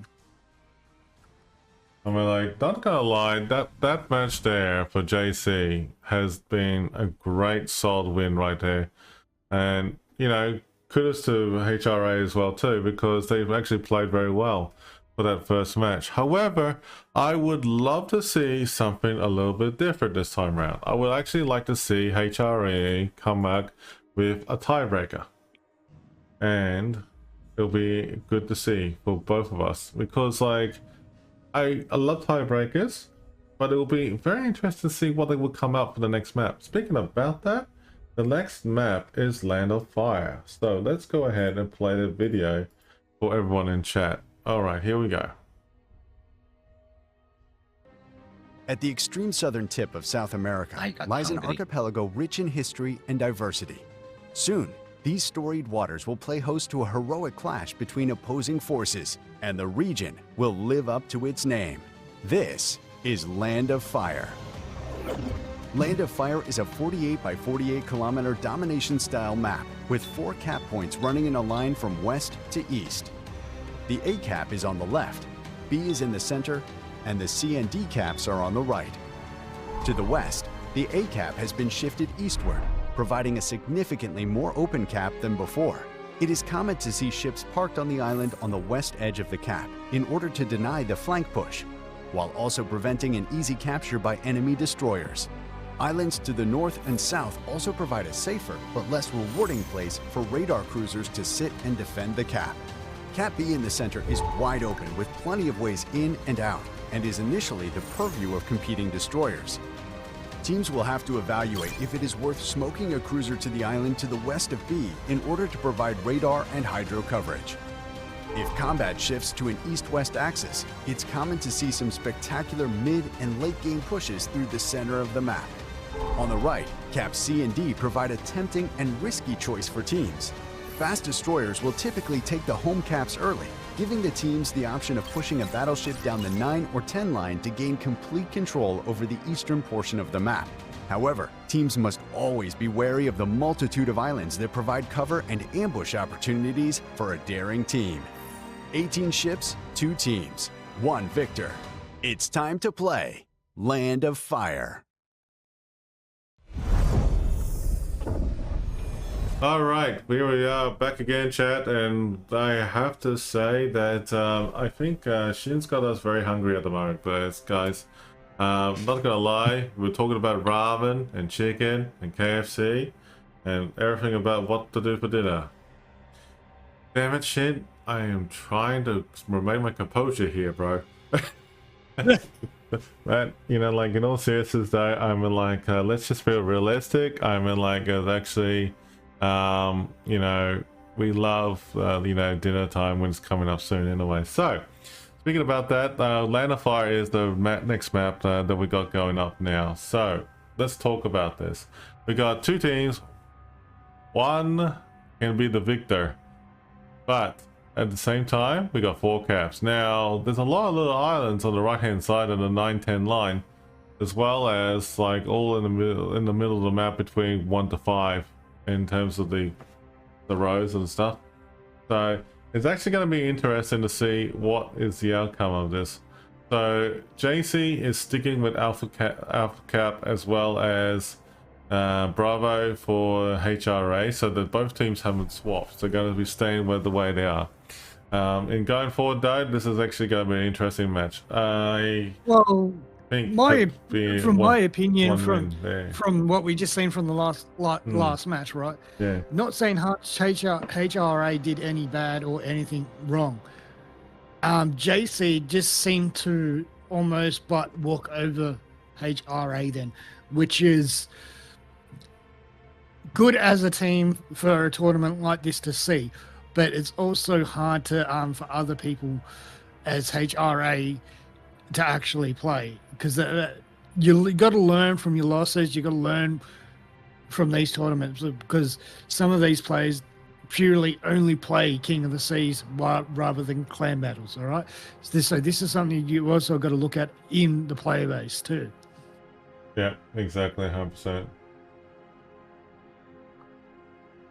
But I will admit though that these matches tonight so far have been pretty damn good. I mean, like it's very, very, very interesting. We're gonna go ahead to the game screen right now and get ourselves ready, and we should be all good to go. And that means I get to do a quick 1 minute stretch. And you can get some food. KFC. KFC. Okay, predictions set. Prediction set: Disco KFC versus Shin Ramen. Go. In ramen. Actually, do you want to know something? Yeah. I'd love Shin to make us some ramen.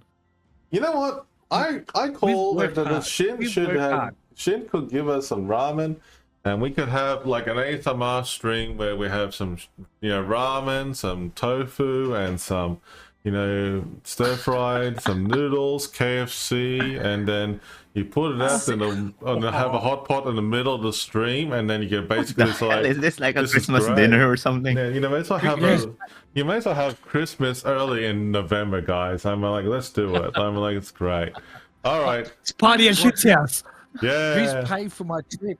Oh well, So, shit. yeah, Put who's paid for my put the TAB on Shin. That's okay. It's fine. Put the tab on Shin. All right. JC versus HRA round 2 is about to go. I am looking forward to it. So let's see. No, Good. I've set your predictions, gents. All right. Good luck, teams. Thank you. And we'll be anxiously waiting. We'll be looking forward to it. All right. Hopefully, they'll be coming out soon. No. Yep.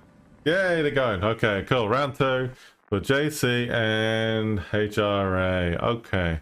Shin, can you tell us about the lineup for JC, please? All right, so we have a Bungo, a Libertad, a 3 Des Moines, an Utrecht, a Gearing, a Cavaros, and a Daring. So 3 destroyers, 4 cruisers, and 2 battleships. All right, Vamps, talk about HRA, please. Bongo, Krillin, Moskva, Summers, Laffy, and Gdansk. I think he forgot to Salem, but I think he got cut off there. But it's definitely a very interesting lineup for both teams. All right, action stations. Good luck to both teams. Okay, so let's go ahead and check out the lineup with both teams. JC with the Daring has actually got a pretty good build of its own. It's actually using consumables, very nice. And Last Stand, which is very essential. Des Moines got a consumable build with the Leg Mog, which is pretty good.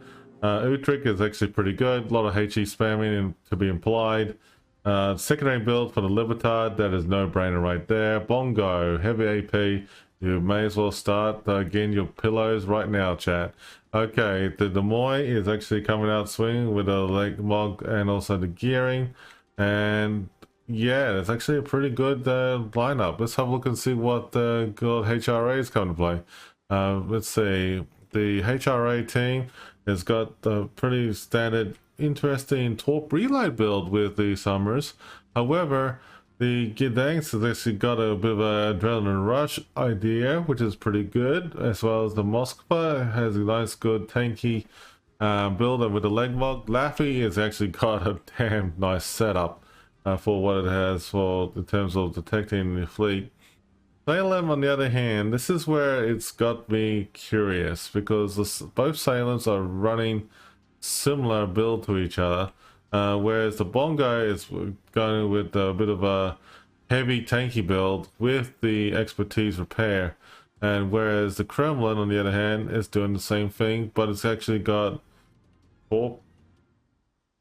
protection enhancement. Vigilante, yeah.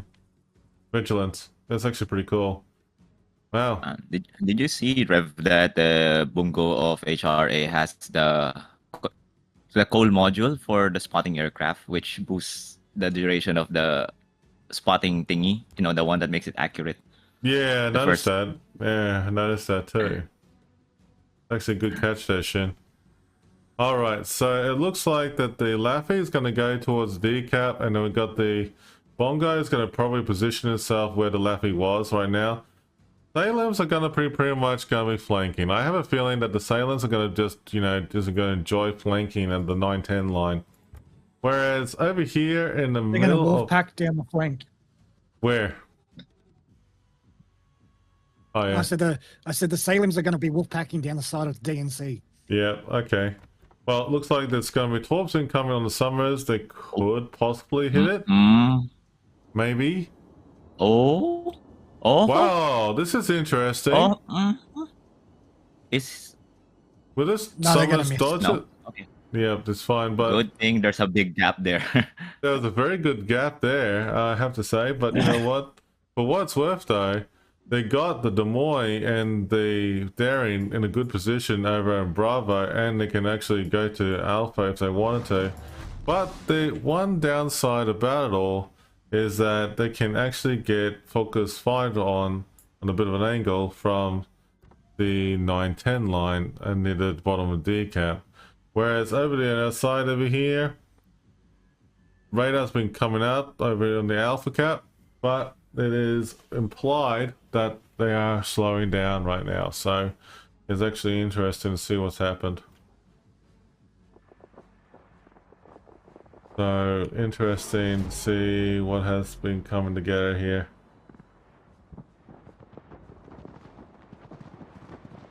Oh, okay. The Daring got radared by the monster. I'm like, nope, I'm out. The Summers on HRA is actually getting focus right on from the Gearing, Utrecht, and also Des Moines, and that is not good for the HRA Summers right now. However, there's a lot of action going on here towards Daring on JC. JC's Daring is like, peace, I'm out of here. But he's no longer detected now, which is good. Definitely, there's nothing really to see here over in Charlie or Delta Cap, except there's two things going on that I can tell for you all. So the Demoy and the Libertad could work potentially together to actually flank the Salems and as well as the Laffy, but the thing is that they have to really work together and focus fire on the same target and really burn it down quickly if they want to succeed in terms of outflanking them. But we'll Yeah, soon otherwise see. the damage per second between the double Salems is potentially outdoes the Des Moines and the Libertad as a combination. And don't forget the heal as well too. I mean, like, it's, the Salems is a very good ship. It's actually, it does a good job where it's due. And mind you though, I mean, like, I have played the Salem a couple of times and it's actually a fun boat to play with.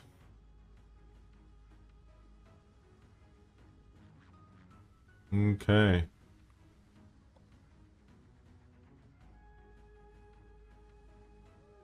That's actually good work from the Carbros, actually kind of way right between the islands there.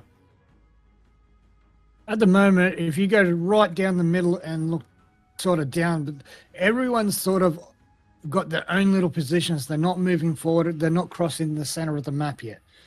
You're right. And at the moment, at this stage, I mean, like, it's all just like, we're going to hang back for now. I mean, like, JC is in, and technically, they are in the lead by points, just by a fraction, but not by much, though. So it's basically implying that they actually are in a very, very good spot with everything going on right now. So it happens with the way they have got set up right now. Oh, Torps are going good. Had past the Daring for a moment, but no, the Bongo's gonna be fine. But yeah, it looks like at the moment that the Moskva is still hanging back, the Dansk is still hanging back for HRA. JC, they have the option to keep things open-ended at the moment. So at the moment that they got the reset cap done on Bravo cap, the Daring was getting closer, but he's still being detected, and there's no point for the Daring to contest against that right now. He's just moving away from it all at this stage. I mean, like, the Moy for JC could move around the corner to help you know, farm that Dudansk in the meantime, but he's actually just hanging back, and he's actually not in the right position either.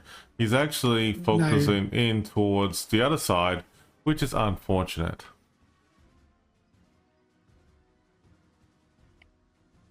But Kremlin is pushing towards the Des Moines and A.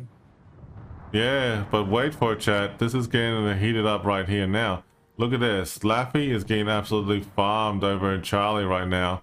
But there's a lot of action going on between both sides. The Bongo and the Libertad are going to go soon head to head. The Des Moines is actually getting farmed right now as well too. This is where that we were talking about a little bit earlier. It's not good to have your ships too spread out at the moment right now. And it looks like the Des Moines for JC is getting focus fired on. The Libertad is moving away into position right now, and sees his teammate is actually getting farmed. Whoa, that's a good sit-out hit from on the Des Moines by the Salem twice. Maybe 3 times. Maybe 4. Shots Maybe 5. Yeah, shots fired again. Looks like that. Yeah, I can see JC's Des Moines is going to be taken out here real quick. Yeah. Maybe not.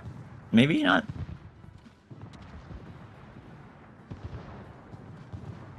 Yeah, you could be right there, Shin. He's gonna die, but not instantly. Maybe like 30 seconds, I guess. Well, But JC's he will Des do much Moines. damage on the Salem. Ooh, that's a good hit there. There you Bongo go. just gonna deal the Salem.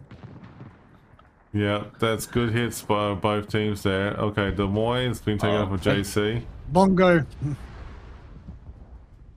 Okay, so the Libertad has no choice but to haul ass and run from CCAP, and he's going to be focus fired on. So the Libertad has to buy time and keep kiting and running. So the Libertad's build, let's have a look at it real quick about the Libertad's build on JC. And I can say that the Libertad build with the secondaries and everything it's got, it can do it if it plays the cards right.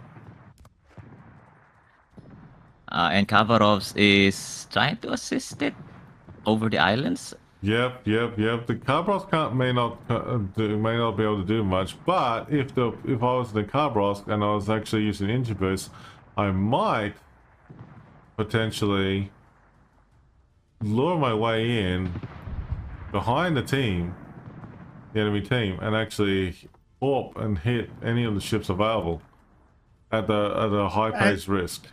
Well, that's right. Well, at the moment, they're way too bunched up. The Salem, the Laffy, and the Bongo. They're a little bit too bunched.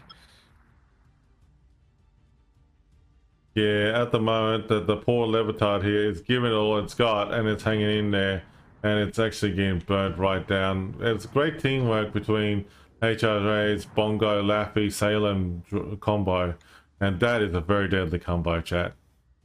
Well, essentially, they have just taken out all of its secondaries.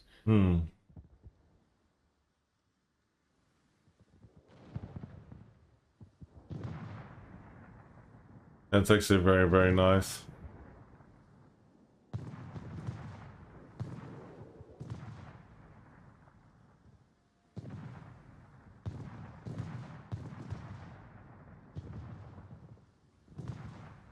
Morning, buddy.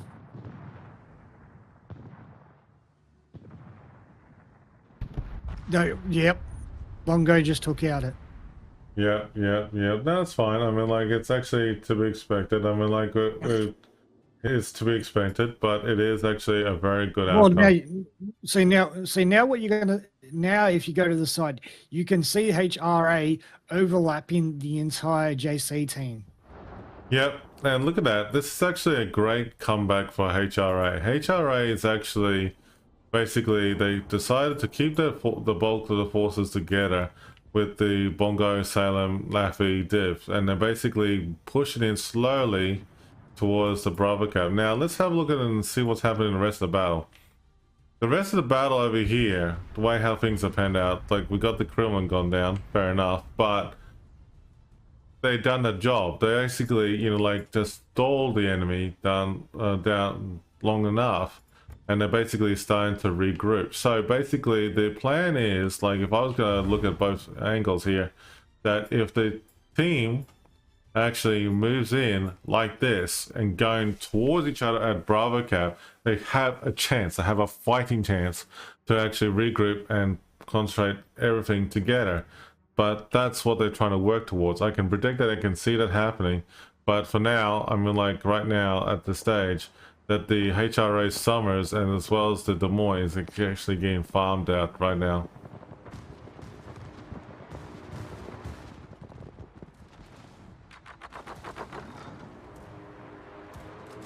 Bams, what are you thinking? Shin, anything? Any thoughts? Well, no, they're going to come over slowly, very slowly, just to bunch them up enough to give themselves a way of priority target, one ship at a time. Mm-hmm.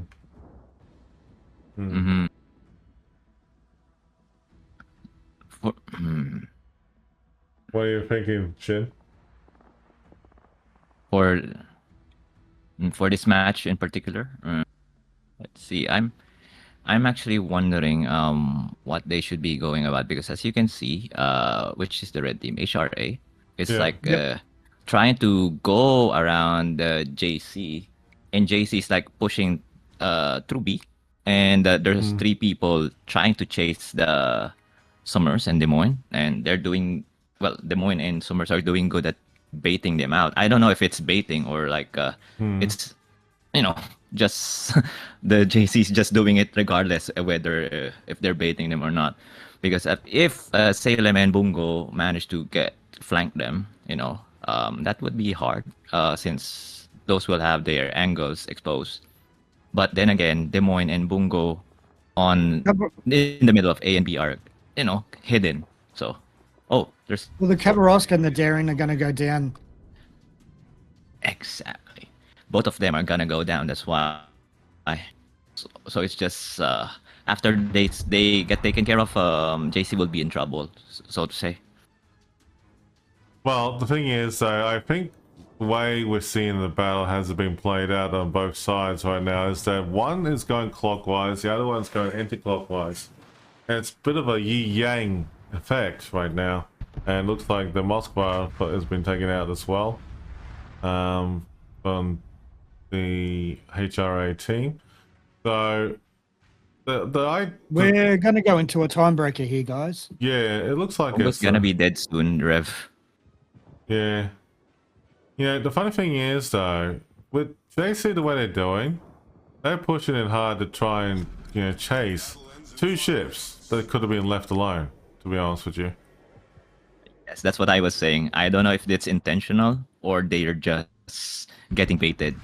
Oh, the Bongo just got taken baited out there. So, like, HRA can bounce back in this one. HRA has done a good job of bouncing back with the amount of points in their favor now. And it looks like that in the next 4 seconds. Oh, take that back. That was an interesting turnover. So the Des Moines for HRA has been taken down, but it could be either way. There could be the JC could lose ship here in a way. But just check this, Rev. Look at the time. Yeah. It's very close. One death of one ship probably will be the much deciding factor. Wow. That's right. So if they decide to kill the Kavarovs or Des Moines there, that's a match point for HRA. Yeah. Yeah. JC is very close behind, but HRA is just in front, narrowly. And they just won. HRA just won that match. It was a great comeback for HRA. Jesus Christ, that started getting really tense towards the end.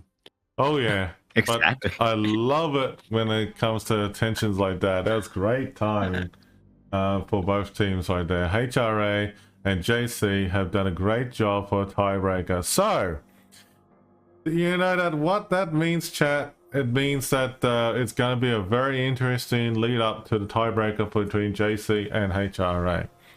Now, yay. That being said, I mean, like with the maps choices they got, Faroe Islands is the next one, and I am curious to see what that outcome is going to be. So let's go with Faroe Islands and start playing the video right now. Between the Norwegian Sea and the North Atlantic Ocean lies a subpolar collection of islands guarding the gates of Northern Europe.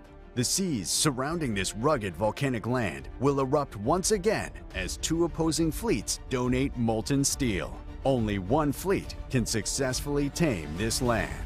This is Faroe Islands.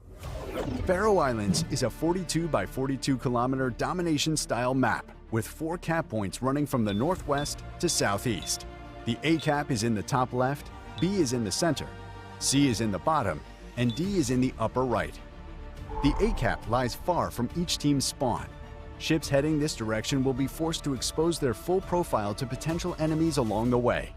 With nearby islands providing refuge to radar cruisers, destroyers must play cautiously. The B cap sits in the direct center, the remnants of an extinct volcano bordering the caldera.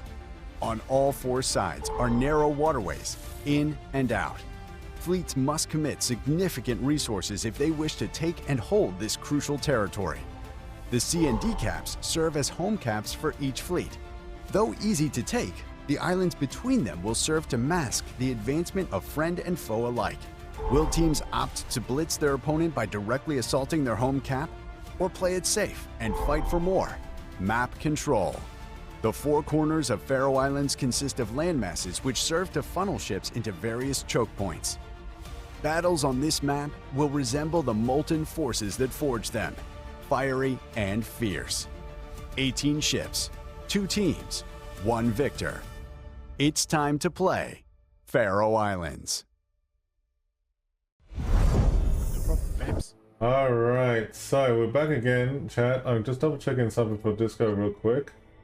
To answer your question... It doesn't come up with the time limit. So to answer your question... Yeah, yes. Yes, it does. Choose the outcome. That was... Nothing happened there. What the hell happened there? On the who will win, there's a result on mine. That's okay. Alright, so what we're gonna do, chat, is that we're gonna do a prediction now. Looks like the prediction needs to be changed. Who will win this tiebreaker? We're gonna try it now. JC versus HRA. Good luck and going forward, chat. Okay, good. Here we go. That was a rather interesting match where they did sort of a I know it as a spiral fan move. Virtually they break off on one side of the flank and then they circle back around like a seashell. Yeah. Which is a common strat in King of the Seas.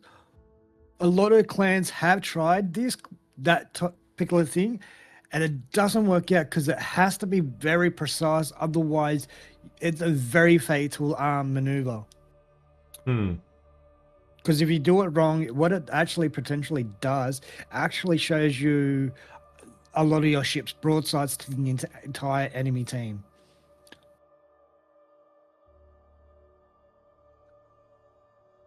Yep, that's true. It's actually pretty interesting to see what is going to come out with for JC and HRA for Faroe Islands. I mean, Faroe Islands, just to be fair, I mean, like Faroe Islands, first of all, Faroe Islands is actually very nice. I mean, like, I like it because depending on the position in the map where you are, on the north or the south, you can play it in your own way. Because the way I see this map is that depending if you're on the top, if you're in command of the Charlie and Alpha Cap, you got something played out right for you. If you are in the bottom of the map, technically anything who controls the Bravo and Delta Cap is all yours. So when you see this map, and it's actually very interesting to see how both sides play this out, that I think in different, hindsight of it all, is that Bravo Cap is where the action is going to be, in terms of who controls Bravo controls the fate of the map. So I can see that JC might not play aggressive at the beginning, but they will flank a lot in the beginning of the match on the terms of the Charlie and Delta Cap. Well, I see HRA being a little more aggressive this match. Yeah.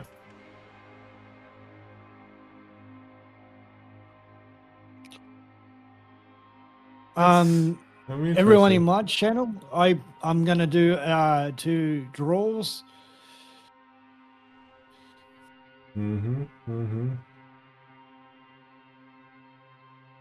All right, now we will be doing the giveaways in a second here for mine, and we're drawing those 3 giveaways after this battle. So folks, after this battle I'll be drawing out 3 giveaways for a combination of codes that's in there. So we've got a couple of tier 2 and tier 1 codes.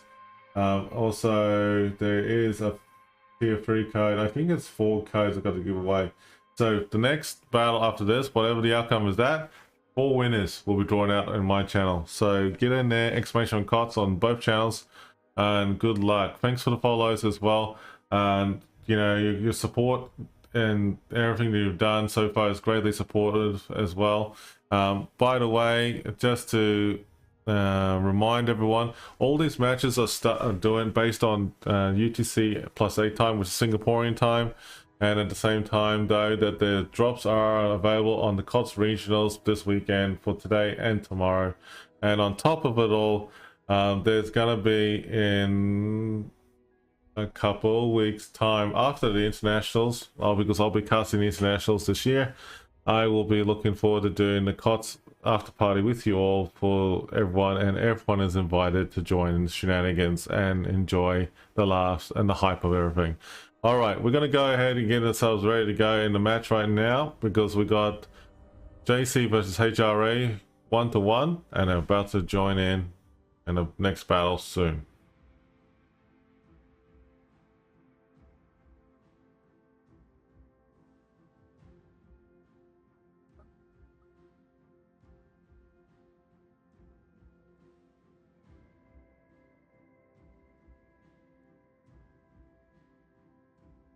AV Spring, are you in the chat? AVS Springer. Yes. AVS Springer, please message Bams. Because you did win it on my channel, but it didn't come out. Yes, welcome everybody. Thanks for the subscribe, the follows, and also the raids as well earlier today. And it's been greatly appreciative.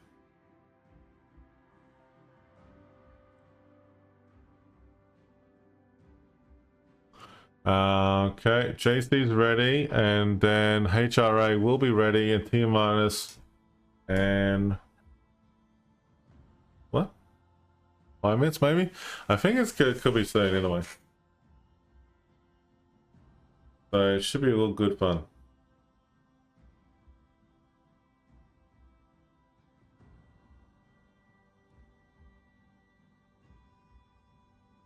Okay, HRA and JC are ready. Game 3, tiebreaker. There we go, action stations, and this will be probably the last battle for the night, actually, because like the other match is actually a tiebreaker as well too, by the looks of it. So let's see what the outcome of this is going to be. So JC have come out swinging with the Bongo, Loria, Demoy, Moskva, Haragumo, Summers, Daring, and Gdansk combo. The HRA team have come up with a Bongo, Vermont, Kushiro, Des Moines, Salem, Moskva, Summers, and Daring and Smiland.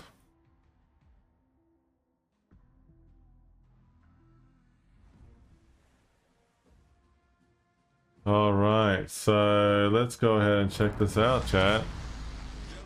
Let's check this out. Alright, so we got a Gdansk. As well as the Daring, Haragumo, as well as the Summers, Des Moines. They all have unique builds, but I don't see anything that really stands out. The Laurier, what? Hang on. Laurier's got a very interesting build of its own. It's got Brisk from Silverville. Okay. Interesting choice. Bongo is actually there. What's up, James? Oh no, I was just, when you said it had brisk, I'm like, Jesus. So he'll potentially be playing the support role. That's He'll what be I'm the thinking. battleship they'll have. He'll have to be the battleship that we running between the caps. Yeah. Just double checking here. It looks like we got the Des Moines and also the Daring. Hang on a second. I think everybody stopped for a reason.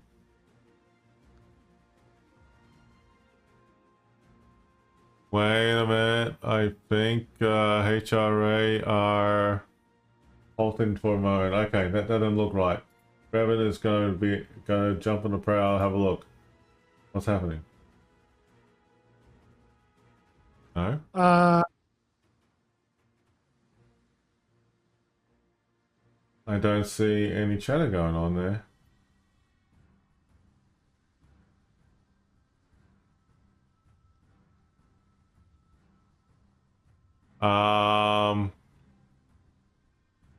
It would appear that someone's DC.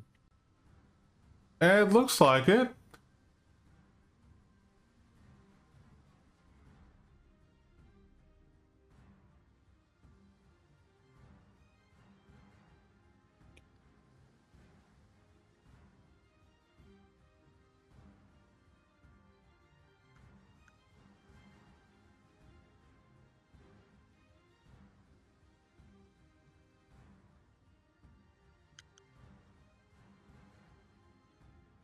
I have to admit, I'm not 100% sure what is going on, chat.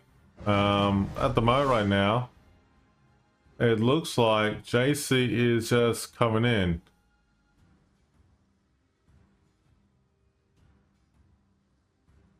Wait, this is unusual.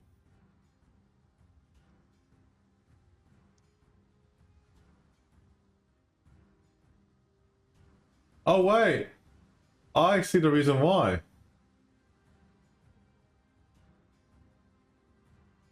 What's the reason, hon?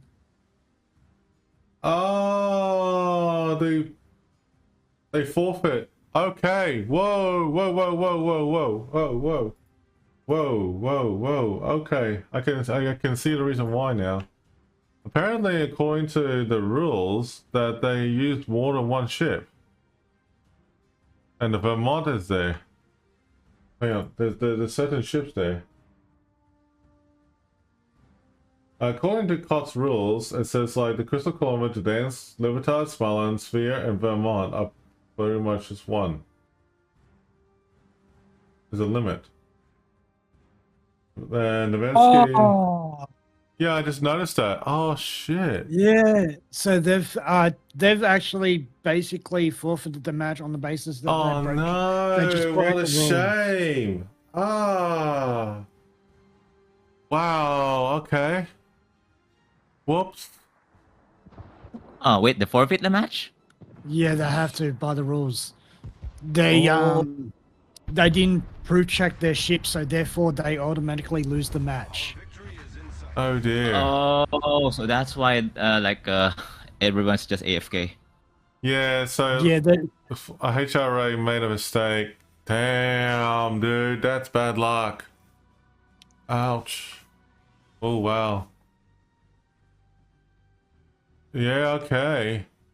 That would be the reason why.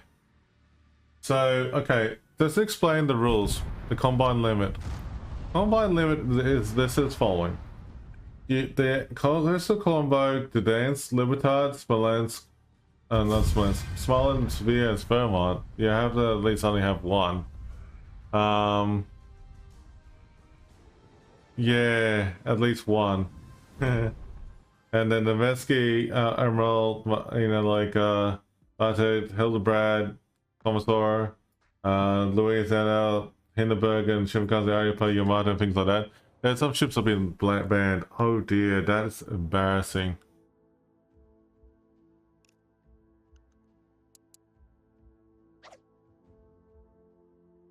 Wow, that was unexpected, completely unexpected.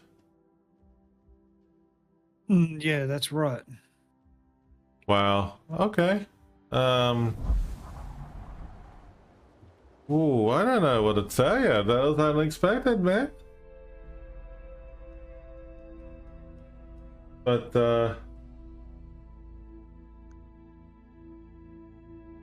so, okay, well, okay, so I'll explain again what happened there. So, apparently, there's a limit of ships, right? And according to KOTS rules and stuff like that, you have to make sure you do it. Unfortunately, on this occasion, they HRA made a mistake. But it happens in COTS, man. I mean, like, it happens to the best of us. It's happened in the past, right? It's happened in the past, right? So there's 3 sets of people that actually, before they click battle, do check. You've got 2 captains, obviously, on either side. They proof check their own teams. They can't proof check the other team because they can't see the ships. Then you got the referee, which proof checks anyway. Yes, he gets to see both ships, right? But he's not allowed to say nothing until the battle has commenced, before he can actually say a team's at fault, because they should be proof checking and checking their own ships against the rules and the banned ships. Yeah, that's amazing though. I have to say, with everything that just happened a moment ago, it reminded me like how Vor made that mistake. They made a mistake a while back, and another clans as well too. And look, as I said, it can happen in COTS, right? Everyone's under pressure and the last minute and everything, and it does happen, especially in the internationals as well too, folks. So especially when you're doing like the regional finals as well as in terms of the internationals, it is completely understandable on this occasion. So despite of which, congratulations to both teams for playing well. It was great to see good matches for JC and also HRA. So this means that in this occasion, we're going to show that that JC is actually the winner and outcome of this match right here. So there you go. So it's disappointing to see, but it does happen, and both teams, all teams that extensively say they agreed to follow the rules, so therefore, yeah.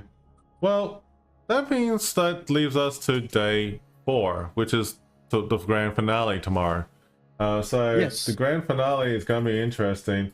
So as the final giveaways will be drawn out to the following people: Real Durans, Cutthroat McRage, Mr. McRage, and as well as Myred. You're all winners on my channel. Congratulations to you 3, and we'll be giving those codes to you all. Please get back to me as soon as you can.